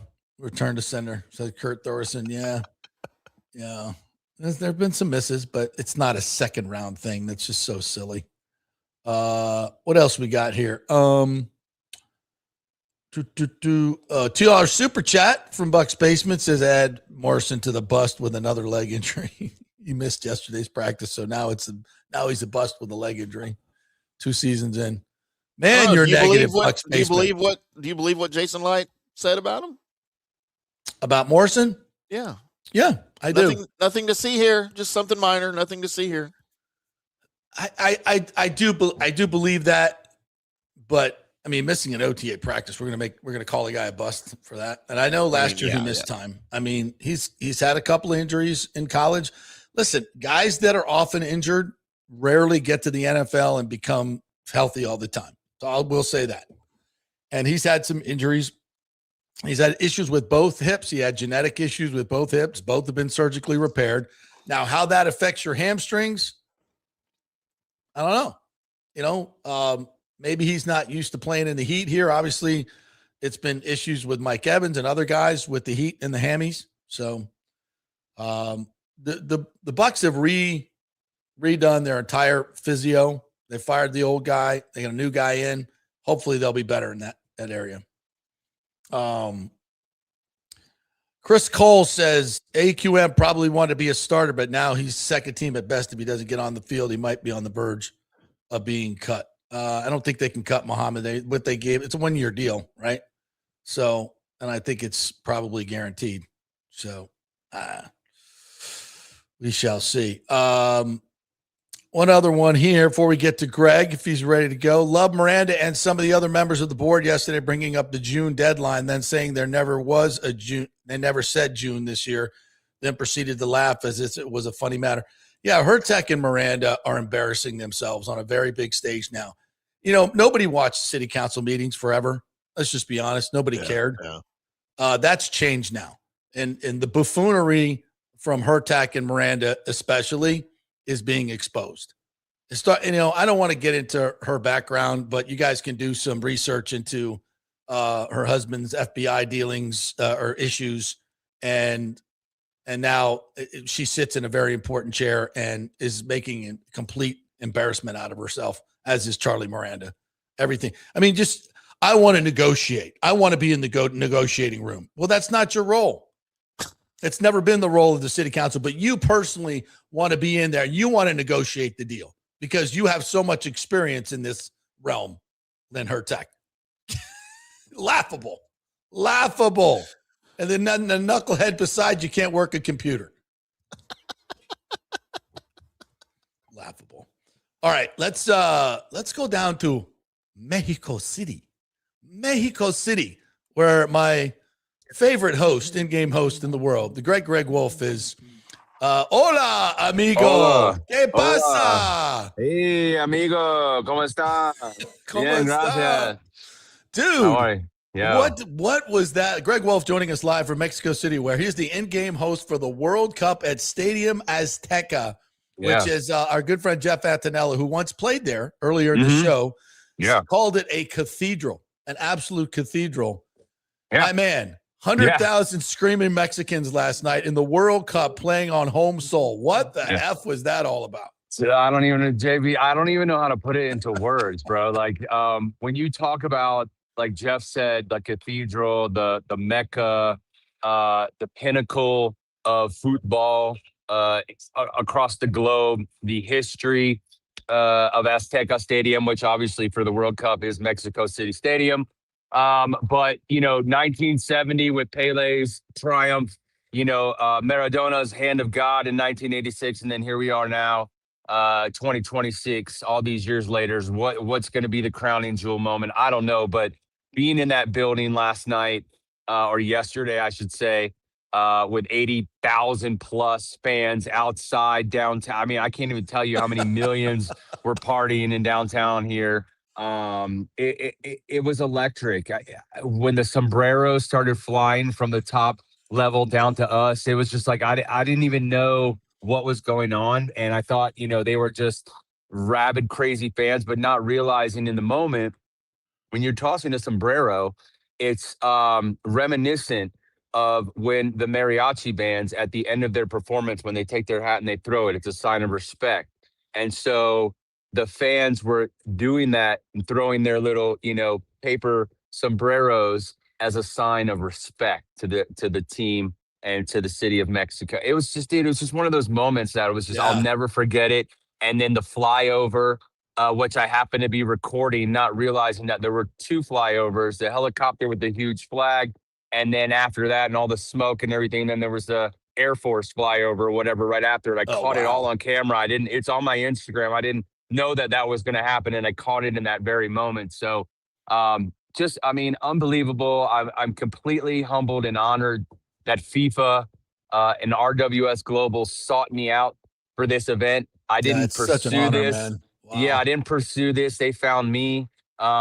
And again, when they offered the opportunity, they don't tell you what city you're going to be a part of. You just know that they're interested in you and being a part of World Cup. And when I found out it was Mexico City, of all the cities and the opening ceremonies where they're like, this is the tone setter. This is really setting the tone for the entire tournament. And Shakira and Andrea Bocelli and it was just unbelievable, man. Like that was the absolute biggest spectacle in the world yesterday. Well, take us through the whole night, because a lot of people didn't see it last night. We were watching hockey games. Guilty. I watched a little bit of it. So take us through the whole night. So I was there at 5 a.m. because again, I've been on location here all week now, doing rehearsals, training. You've got production directors, you've got so many moving parts from people all over the world that have come together to put on this event. So you've got people that are all coming together for the first time. It's very reminiscent of NHL events where, when I'm doing those NHL events, you're also getting PA and directors and producers from all over the country to come together to put on this event. So you have a very short time to build continuity with each other, to kind of understand everybody's roles. So that's what this week was leading up to yesterday. Now, as it is in professional sports and entertainment, JP, as you know, things change every single day. What you did 2 days ago is no longer in play. And we're going to throw things at you on the fly. You just consistently always have to be ready. And that's pretty much what yesterday was. 5 a.m., kind of doing a rehearsal again before the actual opening ceremonies. There was multiple opening ceremonies that were a part of the festivities yesterday, including a very, I would say, Olympic-like ceremony with all 48 countries represented. Mexico, presenting themselves as the host city, and the history with the, the Mexican Aztecas. And it was just this amazing spectacle, leading into Selma Hayek, kind of officially, announcing the games, and then, all of the history about the city. It was just a very beautiful opening ceremony that then led into musical performances from, J Balvin and Tyla and Shakira and Burna Boy. And it was just, there were so many stars and musical performances. It was literally like Super Bowl on steroids. It was literally a culmination of like Super Bowls and Olympic opening ceremonies into one. And again, to be a part of all of that, to lead into the actual match and then be the curator of the voice of the fans. Now, my co-host, Rose Davis, she is from Costa Rica. And so she and I immediately had great chemistry. We have very similar backgrounds. I knew right away this is going to be a great dynamic. And yesterday proved exactly that. I would do things in English. She would, do things in Spanish. So, we got both audiences. Nice. We had great chemistry. We practiced a lot, so we knew timing. It went off without a hitch, JP. And again, I've been doing this a long time. Yeah, it's tough. It was one of those pinnacle moments for me that there was just like a calmness. Like normally I get a little bit of butterflies and nervousness, but for this one, it was more emotional because as a kid, I grew up watching Pele, and to know that I'm now on this pitch that again. So for me, it was more of a mecca. Like this is the mecca of football. Full circle moment. Yeah, exactly. And so I wasn't nervous at all. If anything, I was so excited and freaking fired up. You're in your flow, baby. Your flow zone. Dude, I was in the flow zone, man. And so an unbelievable spectacle. Pitch side, I'm literally on the pitch while they're playing. I mean, again, if you want to watch the videos, just go to Greg Wolf TBL, watch my stories feed. There is actually a FIFA icon right on the main page of my page. If you missed anything, it's all going to be loaded there. And so you can check it all out from behind the scenes, seeing my first person perspective of this exact event, man. And I'm here all month. So what was the sound like when Mexico scores? What was that sound like? It's a roar that just doesn't stop. And again, the whole city, JP, there's millions of people gathered in downtown. There's 20 million plus in Mexico There's City. more people in Mexico City than there is in the entire state of Florida, just in this city. So if that gives you any sort of perspective. So the roar of the crowd, I've never felt or heard anything like that in my life. And again, it goes outside of that stadium and just continues on through the streets of Mexico. It's unbelievable, man. And this city is beautiful. I'm literally coming to you guys right now in downtown. We're staying in an area called Polanco, which is like Hyde Park Village, if you want to put it in the context of Tampa. It's beautiful here, man. I'm blessed. I'm absolutely blessed. And I know I'm smiling ear to ear. Yeah, you are. I know. I'm trying to, I really didn't sleep last night. I haven't slept a lot on this trip to begin with. I'll sleep a little bit now because we get a couple days off before we got to get back for rehearsals for Uzbekistan and Colombia, which is the next match coming up. So I get a little bit of time to enjoy the city and explore a little bit, which I look forward to doing. But man, what a crown jewel moment of my career last night. Yeah, that's incredible. Well said, by the way, to recap all that. The beauty of Mexico City, I went many times when I was younger. My first cousins lived there. In fact, my cousin was married in the National Cathedral. I told you to go see that. Have you seen that yet? No, not yet.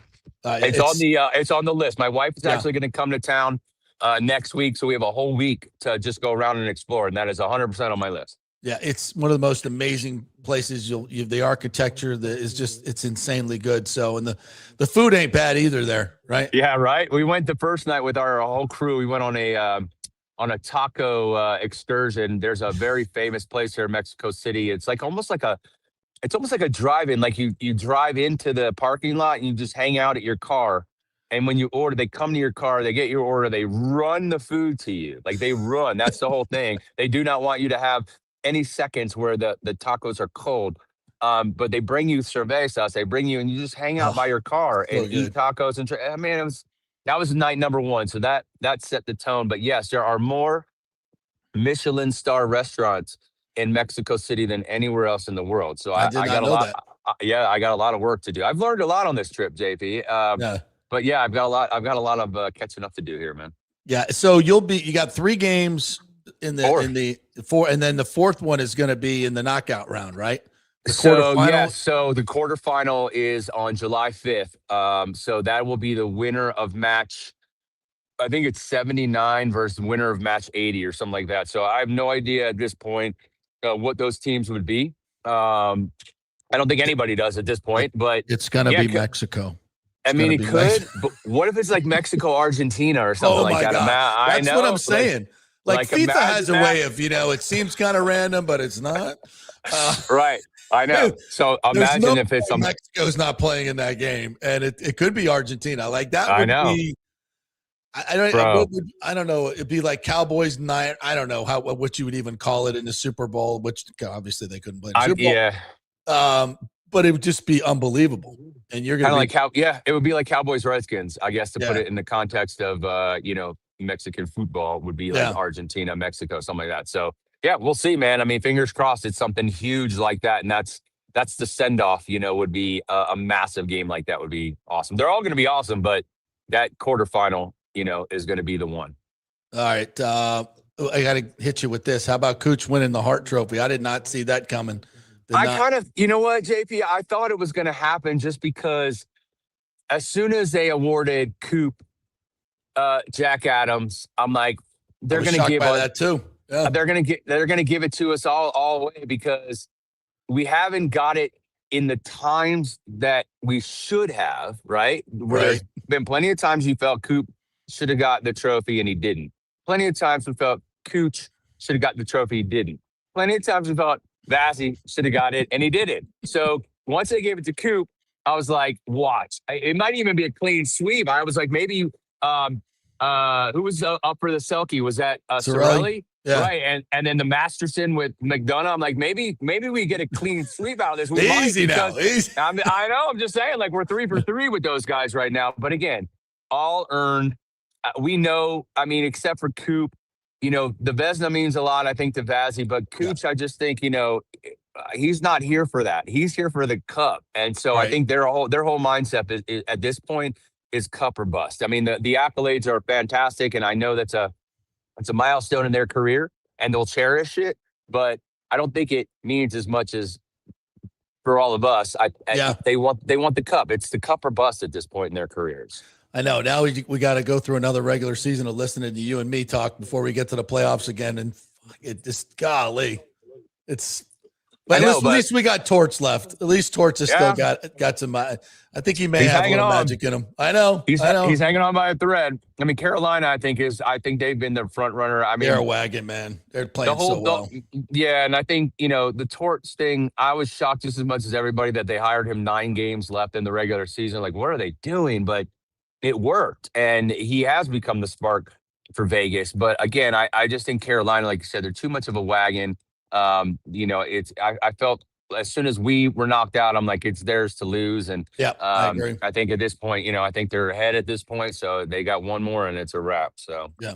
All right. Any other words from Mexico you want to leave us with here? Mi amigo? Vamos, Mexico. Vamos. No, you still got to root for USA, bro. Come on now. Yeah. No, for sure. Absolutely. I'm just Imagine saying if USA and Mexico were to play in Azteca. My gosh, bro. Oh, I don't know if it's possible, but maybe it is. I don't know. Let's just, exactly. Let's go USA.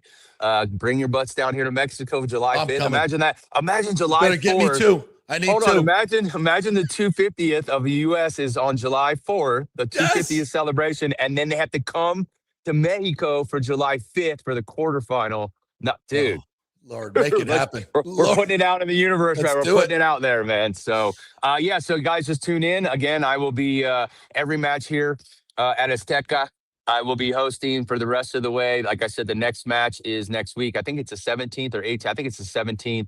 Uzbekistan, Colombia. And then Mexico plays again on the 23rd. Whoever the other grouping, I think it's Czechia. I think we play on the 23rd.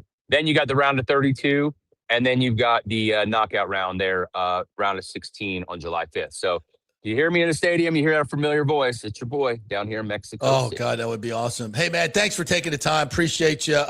We'll tweet out all your stuff, retweet and repost. Please do. It's amazing stuff, man. And congratulations to you. This is a moment for you. I mean, this is as big as it gets in terms of doing what we do. It's the ultimate. So it's the Hall of Fame, baby. And congratulations. It's a good look thank you. It's a good look for the city of Tampa. Like I said, we're all Tampa Bay. You know, I'm Tampa Bay through and through. Team Tampa Bay. That covers all of our sports teams in the city and everything I do, from USF to the Sun to our Lightning peeps. Shout out to the Bucs, the Rays. I mean, again, for FIFA and the world to come get your boy here from Tampa to come represent. It's a good look for our city. Love it, partner. Thank you, man. Thank you. God Thanks, bless. guys. Great job. Have a good one. Oh, man, that is Team Tampa Bay.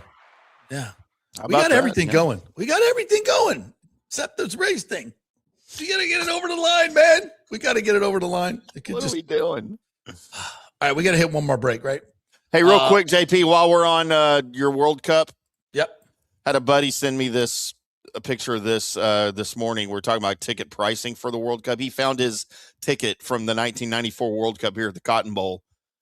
If you can see there in the middle, $64 is your face value of that Germany, Korea. Wow. Yeah. Look at and an actual game ticket. Remember those? Yeah, barely. Remember those? That's cool. Look, and it had the little hologram thing on it too, so you couldn't counterfeit them back in the day. Yeah. That's cool. I miss paper tickets. $64 to get into a World Cup game in 1994. Now they're $1,200. Good luck with that. Good luck with that. Wow. All right, let's hit a break. We'll come back on the other side, getting investment opportunity advice from John Hill. We'll check in on that. No, Greg is not Mexican. That is not a pre-qualification to doing what he does. Daniel. He kind of looks Mexican, though. When you a little bit today, he did. A little bit, yeah, he did. All right, quick break. We'll be back on the other side. JP here for Genesis of Tampa and the Murphy Auto Group. I think the best way to experience a business is to use that business. And I just did at Genesis of Tampa. Just bought a GV70, a 2023, and it feels and drives all new. It's an absolutely fantastic car. The technology, the comfort, and the price, absolutely outstanding. Frankly, I never thought I could get into a car like this, but they made me a deal I could not refuse. And I also get the VIP service where you can just drive right up, their pit stop service. They'll top off all the fluids, make sure your air in your tires is good, new wipers if you want them. If you need extended service, they will come to you, bring you a courtesy car, and then bring your car back. What more do you want? The experience was just VIP all the way. And you can get that at Genesis of Tampa. And don't forget, you can get extended warranty, which I did. So I have worry-free miles up to 100,000, and all they do is just take it in. Actually, I don't have to take it in. They come to me. It's perfect. It's Genesis of Tampa right there, 801 East Bears Avenue, right off of 275. Go see them and tell them JP sent you. As the Rays enjoy being back in their Tropicana Field home this season that was ravaged by Hurricane Milton, Italiano Insurance wants to remind us all how important it is to be properly insured. 40% of you are underinsured. That can mean financial disaster. Let the experienced and friendly agents at Italiano shop your policies for the best price and the right coverage.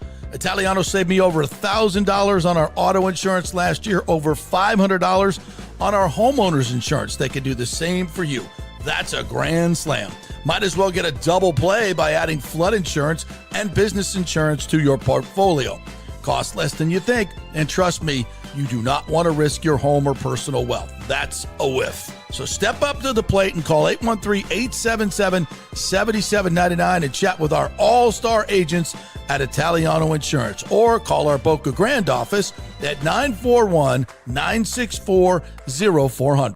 Hey, the Golden Diamond Source wants to be your family jeweler, so don't wait any longer to find that one-of-a-kind perfect engagement ring for that special someone in your life. At the Golden Diamond Source, they can design anything you want personally. The Golden Diamond Source can help you trade in your old broken jewelry and use it towards a new purchase as well. And with gold prices at record high, now is the best time to do it. They only sell natural diamonds at the Golden Diamond Source, so if it's a real love, it should be a real natural diamond. Don't start your relationship with a fake diamond. Bad idea. And with the Golden Diamond Source first-time buyer program, you can learn all about the 4 C's in all the different shapes and styles. And they are able to show you a huge selection of inventory to choose from. And don't forget, 0% financing for up to 5 years. If you finance $5,000, it's only $83 a month. Make sure it's a Golden Diamond Source diamond, 3800 Almerton Road, always online at goldendiamond.com. It's a love you give only at Golden Diamond Source. Hey guys, you already know that Riveters is the best sports bar in all of Tampa Bay, but now it gets even better for Rays baseball season. During all Rays games, check this out, $6 Tito's, $6 Jack, $6 margaritas, all during Rays games. Are you kidding me? And that's always a great pour from the great bartenders at Riveters. Great service, great food, everything is fresh, nothing is frozen. And let me tell you, if you want baseball and wings, you will not find any better than Riveters. Their sauces, like the blue cheese and the ranch, and everything is handmade, and the wings are big, and they're perfect. Wings, baseball, Rays, Riveters. It all comes together during baseball season. Once again, in addition to all the great food and service, you get $6 Tito's, $6 Jacks, $6 margaritas. It's time to celebrate. Baseball season is back, and celebrate at Riveters. You know where it is, right there on Dale Mabry, just north of 275, just south of the stadium. See you there at Riveters. Pitch Roofing believes giving back is part of doing business the right way. That's why they proudly offer exclusive discounts to those who gave the most to our communities, including veterans, first responders, seniors, and teachers. And for listeners of the JP Peterson Show, there's even more good news. Pitch Roofing is now offering a special discount just for fans of the show. With so many roofing companies coming and going in Florida, it's important to choose a contractor you can count on long after the job is done, especially when it comes to honoring your warranty. Pitch Roofing is built for the long haul with a reputation for quality, transparency, and standing behind their work. Whether it's a repair or a full replacement, their team delivers honest guidance, quality workmanship, and no high-pressure sales. Call 727-67-PITCH, 727-677-4824, or visit pitchroofing.com to schedule a free estimate. Pitch Roofing, roofing done right. Let's go. Right now, back to the show on FanStream Sports. Yo, everybody, exciting things are happening at Italiano Insurance. They are now part of A.J. Gallagher, one of the largest insurance brokers in the world. Soon you will start to hear and see a name change, but it will still be the same great folks providing amazing service. So what does that mean for you? More insurance markets and options to better serve you and your family's needs. Call 813-877-7799 today and protect your family with the Italiano team at Gallagher Insurance, serving this community for over 65 years. Same great customer service, folks. Humans answer the phone, all kinds of good stuff at Italiano Insurance, soon to be A.J. Gallagher. All right, my friend. By the way, tonight it's not only Paraguay and the USA. That'll be at 9 o'clock. But we have basketball as well. Knicks Spurs. If the Spurs can remove the choking going around in their neck, they'll be playing again at 8:30 tonight against the Knicks. I think the Spurs win this game. I think the Spurs come. Everybody's like, oh, they can't. I'm with them. I don't think they can. I think it's done, JP. I just think they're the better team. Oh, I don't. Stop being stupid. They're the better team. That's part of why they're not the better team. They don't play very smart, right? Like talent-wise, probably, but did you not learn from that though? Maybe that was the lesson you needed. They're such a young team though to learn those lessons. And they're down, and it's not like it's a 2-2 series. They're down 3-1 now. So I just think that, they usually used to call it the gentleman's sweep, right? This feels like we're going to let you win this one, but we're going to win it at the Garden. And I just think the NBA wants them to win it at the Garden. Oh, there's no question. Yeah. There's no upside for the NBA if the Knicks win tonight. They don't get a game 6 at the Garden, which, by the way, that gate, do the math on this. So the average ticket price the other night, right, was $8,000. The average ticket price, right? So $8,000 times, what is it, 21,000 for Madison Square Garden? Oh, is it that? I was thinking 18, but you might be right. I think they'll probably add a few seats for Yeah. Can that be right? 19,812 is what I'm seeing. Okay. 168 million? Is that right? $8,000 a ticket times 21,000 is 168 million. That's what my calculator said. $168 million. Drop in the bucket. Now you know why they like building stadiums. And you know why they like series going 7 games. You think the NBA is going to say no to that? $168 million gate at Madison Square Garden? The answer to that is no. And even, what would the average ticket price be in San Antonio? Maybe 1,000? I don't know what it is, but yeah. Holy shit, that's a lot of money. Wow. Kurt says, don't bother with MSG. Average cost 2 courtside tickets go for $500,000. Now, see, if the nosebleed seats were 10,000, how is the average ticket price 8? Well, I guess you know what? A lot of people bought them face value. The face value was the original price was not 10,000. Those were secondary market tickets. But with Ticketmaster now, the secondary market goes right back to the team because they own everything now. Yeah. SpaceX just opened for trading at $150, says John Hill. Musk will be the world's first trillionaire if it closes above $139 at trading day close. Thought we already had trillionaires. JP was a trillionaire. We talking about dollars or missteps? I don't know. All right, let's go back to the top here. We got a few minutes. By the way, Rays and Angels tonight. I think that's a 10 o'clock start. Is that right? Quick check here. That's going to be a tough watch. Should be, yeah. Yes. Well, I'll be a riveter, so I'll be able to watch the baseball game and while they're kicking it back to the goalie. I can watch the which is the thing I hate most about soccer when they get a lead and they're down attacking, and they just decide to kick it out to the midfielder, and then the midfielder kicks it to the defender, and he just says, yeah, shit, I'll just kick it back to the goalie. Wait, we were just over there. Why are we back here? What just happened there? 9:38, first pitch tonight. McClanahan, Sugar Shane against Aldegari. He's got a 2.25 ERA, whoever this kid is. He's 1-1 with a 2.25. Coming off Big Red's 13 strikeouts. So that's it's a hard follow, too.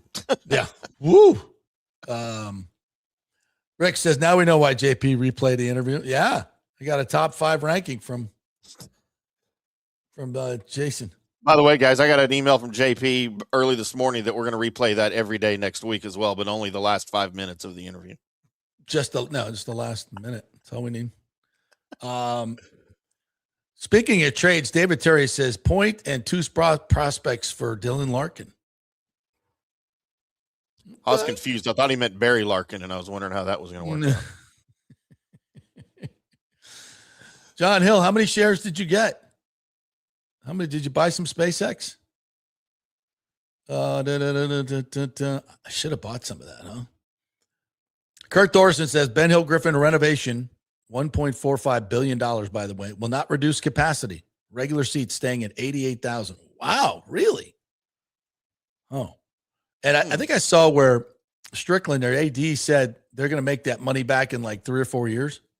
How is that possible? Good Lord. 1.45 billion? Are By they the way, selling the suites for $169 million? how are they financing that, by the way? They can figure it out. But USF can build a stadium. But look, anytime you start getting the public involved, something's going to get screwed up. Yeah. 2-day buffet says 2-day BFit. Mexico City is one of the greatest cities in the world. Dope city. It is. It is beautiful. And it is the largest city in North America. I'll never know. Yeah. You wouldn't want to go to Mexico City? I don't want to go anywhere in Mexico. Zero, less than zero. Rick says number one on the list is the Cathedral. Number 2 is the Tijuana Donkey Show. JP's pictures on the wall. Customer and employee. Might go to Tijuana sometime, but that's close. I'll be honest. I've been to Tijuana. I was in Tijuana when we went down to San Diego for the Super Bowl. We took a little trip down to Tijuana. Wasn't my scene. Missed the donkey show. I was like, let's get out of here. This is just no, thank you. Let's go back to San Diego. Daniel says the Portuguese are going to win it all. Michael LaRue says MLB is investigating the Dodgers and the Rams team doctor after reports he backed Conor McGregor's use of PEDs during injury rehab. He says he didn't prescribe the drugs, only referred McGregor to specialists. Interesting. Huh. Have you heard about this story? I've not heard about this. I just read it about it this morning. Interesting. Yeah. Are stem cells considered PEDs? I think those are banned by some organizations, right? I'm not sure. And I know the FDA banned a lot of it in America until they realized everybody's just going to leave the country and go get them. Yeah, they work. Yeah. Daniel says, love y'all. It's great content. Appreciate that. Kurt Thorson says there are 15 cities with 3 pro sports teams within their city limits and 3 more, Nashville, Charlotte, and Salt Lake, wanting a third. They can walk, blink, and chew gum. Tampa is not inferior. Yeah. Oh, there's no way we could do 3 things. Why not? We're a top 10 market. Why not? I'll tell you why not, because we've got some real knuckleheads in positions of power that should not be. I mean, just absolute buffoonery. We need to be better. And you know what? And I'm with Alan Clendenin. By the way, if you missed that interview with the Tampa City Council chair at the beginning and you're interested in how this is going to turn out, he's very positive, as am I. I understand when you're on Twitter all the time, all the negativity. Yeah, Miranda has no cell phone, but he's a city councilman making biggest decision in the history of the city. What an embarrassment. Yeah, when you have a $10 billion annual budget, when you have a CIT that's going to put out $3.5 to $4 billion over the next 15 years, this life of this stadium is 35 years. So you can double that to $7 to $8 billion in CIT funding that can help fund this stadium over the time. It's really a drop in the bucket. And what it creates and what it means to your city is just, like Alan said, this is a once in a generation thing. Yeah, we can't screw this up. Kurt Thorson said, late night with the Rays this week, undisturbed baseball viewing while wife and baby are sleeping. I know. There's something great about the West Coast stuff, isn't it? If you can stay up. Yeah, I'm with you, brother. That's why I love the David early Terry golf bought season. 3 shares of SpaceX. Nicely done. We'll Kurt probably says, never hear from David Terry again. Yeah. UF has a corporate partnership with Geico. Jerseys will have patches, as will the field. Ching, ching, ching, ching, ching. Wow. Ashley says, Rick is so wrong, but she's laughing her ass off. Yeah. Kurt says, great grab and interview with Clendenin, true sense of calm perspective and reality. And I'll finish with this. You know, the Tampa City chair texted us this morning and said, I want to come on your show. And he said some very nice things while he was on about how we have been one of the few outlets that has been reasonable and correct in the reporting of this, the biggest story in the history of government and sports. And we are extremely proud of that. We do a lot of stupid stuff here. Well, guilty. Mainly we really me, do. but Yeah. But we do a lot of that nonsense just to keep it entertaining. You know, we're not just come on here drone on about sports all the time. We like to have a little bit of fun and mix it up here and get silly at times. But when it comes to reporting about important stuff, I think we do a hell of a job. And I want to thank you guys out there, the Petermans, for making it happen and all of these sponsors you see here. Pitch Roofing, great partners. Riveters, Italiano, been with us for 20 years. Golden Diamond Source, same. Kingmakers, Tampa. Genesis of Tampa. By the way, we're on our way to buy a second car there. Cafe Paradiso, third generation plumbing, Bay Area Modern Medical Center. All of our great sponsors throughout the years. We love you all. We can't do it without you. Can't do it without you, Petermans. And we're making a difference. This is the biggest thing, as we said, the biggest story, and we have been out front with it. And I'm proud of the accuracy of which we have delivered to you guys. And that's coming from the guy who's been in the TSA meetings and the city council. Nobody has been in more meetings and knows more about what's going on than Alan Clendenin. And that's what he said about our show and wanted to come on our show to reach the people, to tell you folks that all this other reporting and doom and gloom is inaccurate. And there's a lot of negotiations going on behind the scenes that are very, very positive. I got another text from Ken Babby this morning. I didn't ask him if I could quote him, so I'm not going to quote it, but I'm just going to say there's going to be some definitive documents very soon. Very soon. And those definitive documents are going to be voted on by the county, and I expect them to pass, and I expect the city to do the same. And if they don't, as Clendenin said, there are ways to make this deal happen without it. Paraphrasing. So I'm very optimistic that it's going to happen. And I know when you read all this stuff and see all this stuff, 99.9% of it is clickbait. They know they're going to get clicks. And I'm embarrassed really about some of these media organizations on what they're saying and how they're doing it. And it's clear as day that they ignore things that don't fit their narrative. That is absolutely 100% true. And when organizations do that, you ought to question what their agendas are. Yeah, what kind of news organization is that? That's not a news organization. Yeah, especially that's when a PR firm. Yeah. Simple as that. We'll leave you with this. Kurt says, I'll come clean. I listen to DAE. It's 70% commercials. Can't stand it. Don't let up, JP. I try to listen from time to time, but every time I push that button when I'm in the car, it's a commercial. They have to do it. So here's something else about that. Look, obviously everybody knows I live in Texas. I don't live in Tampa. So I try to do a little bit of prep work, and I try to listen to some Tampa Bay podcasts and some Tampa Bay radio, just so I can sort of be in touch like everybody else and speak, intelligently on certain things and find out what the pulse is over there. So one of the number one places I go to for everything else that I do in all the other cities that I do this for is YouTube. We have 3 sports radio stations in Dallas. All of them broadcast live on YouTube. Every radio show throughout the entire day, it is a constant stream on YouTube. I can go and listen to the radio show that's on the terrestrial radio right now.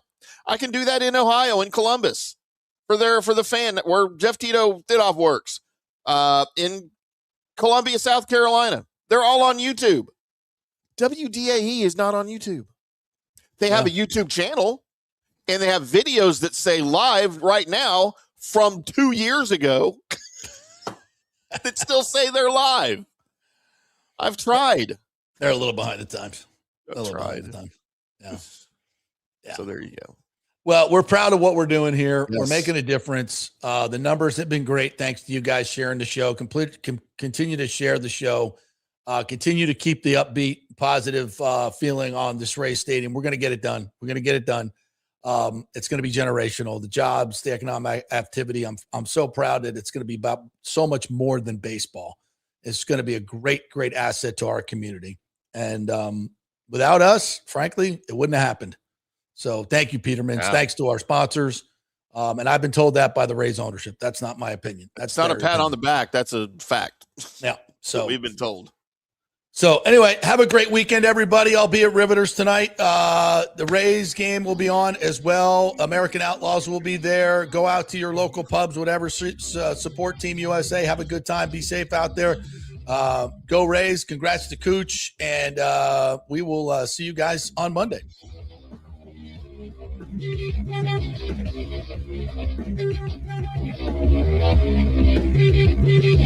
you.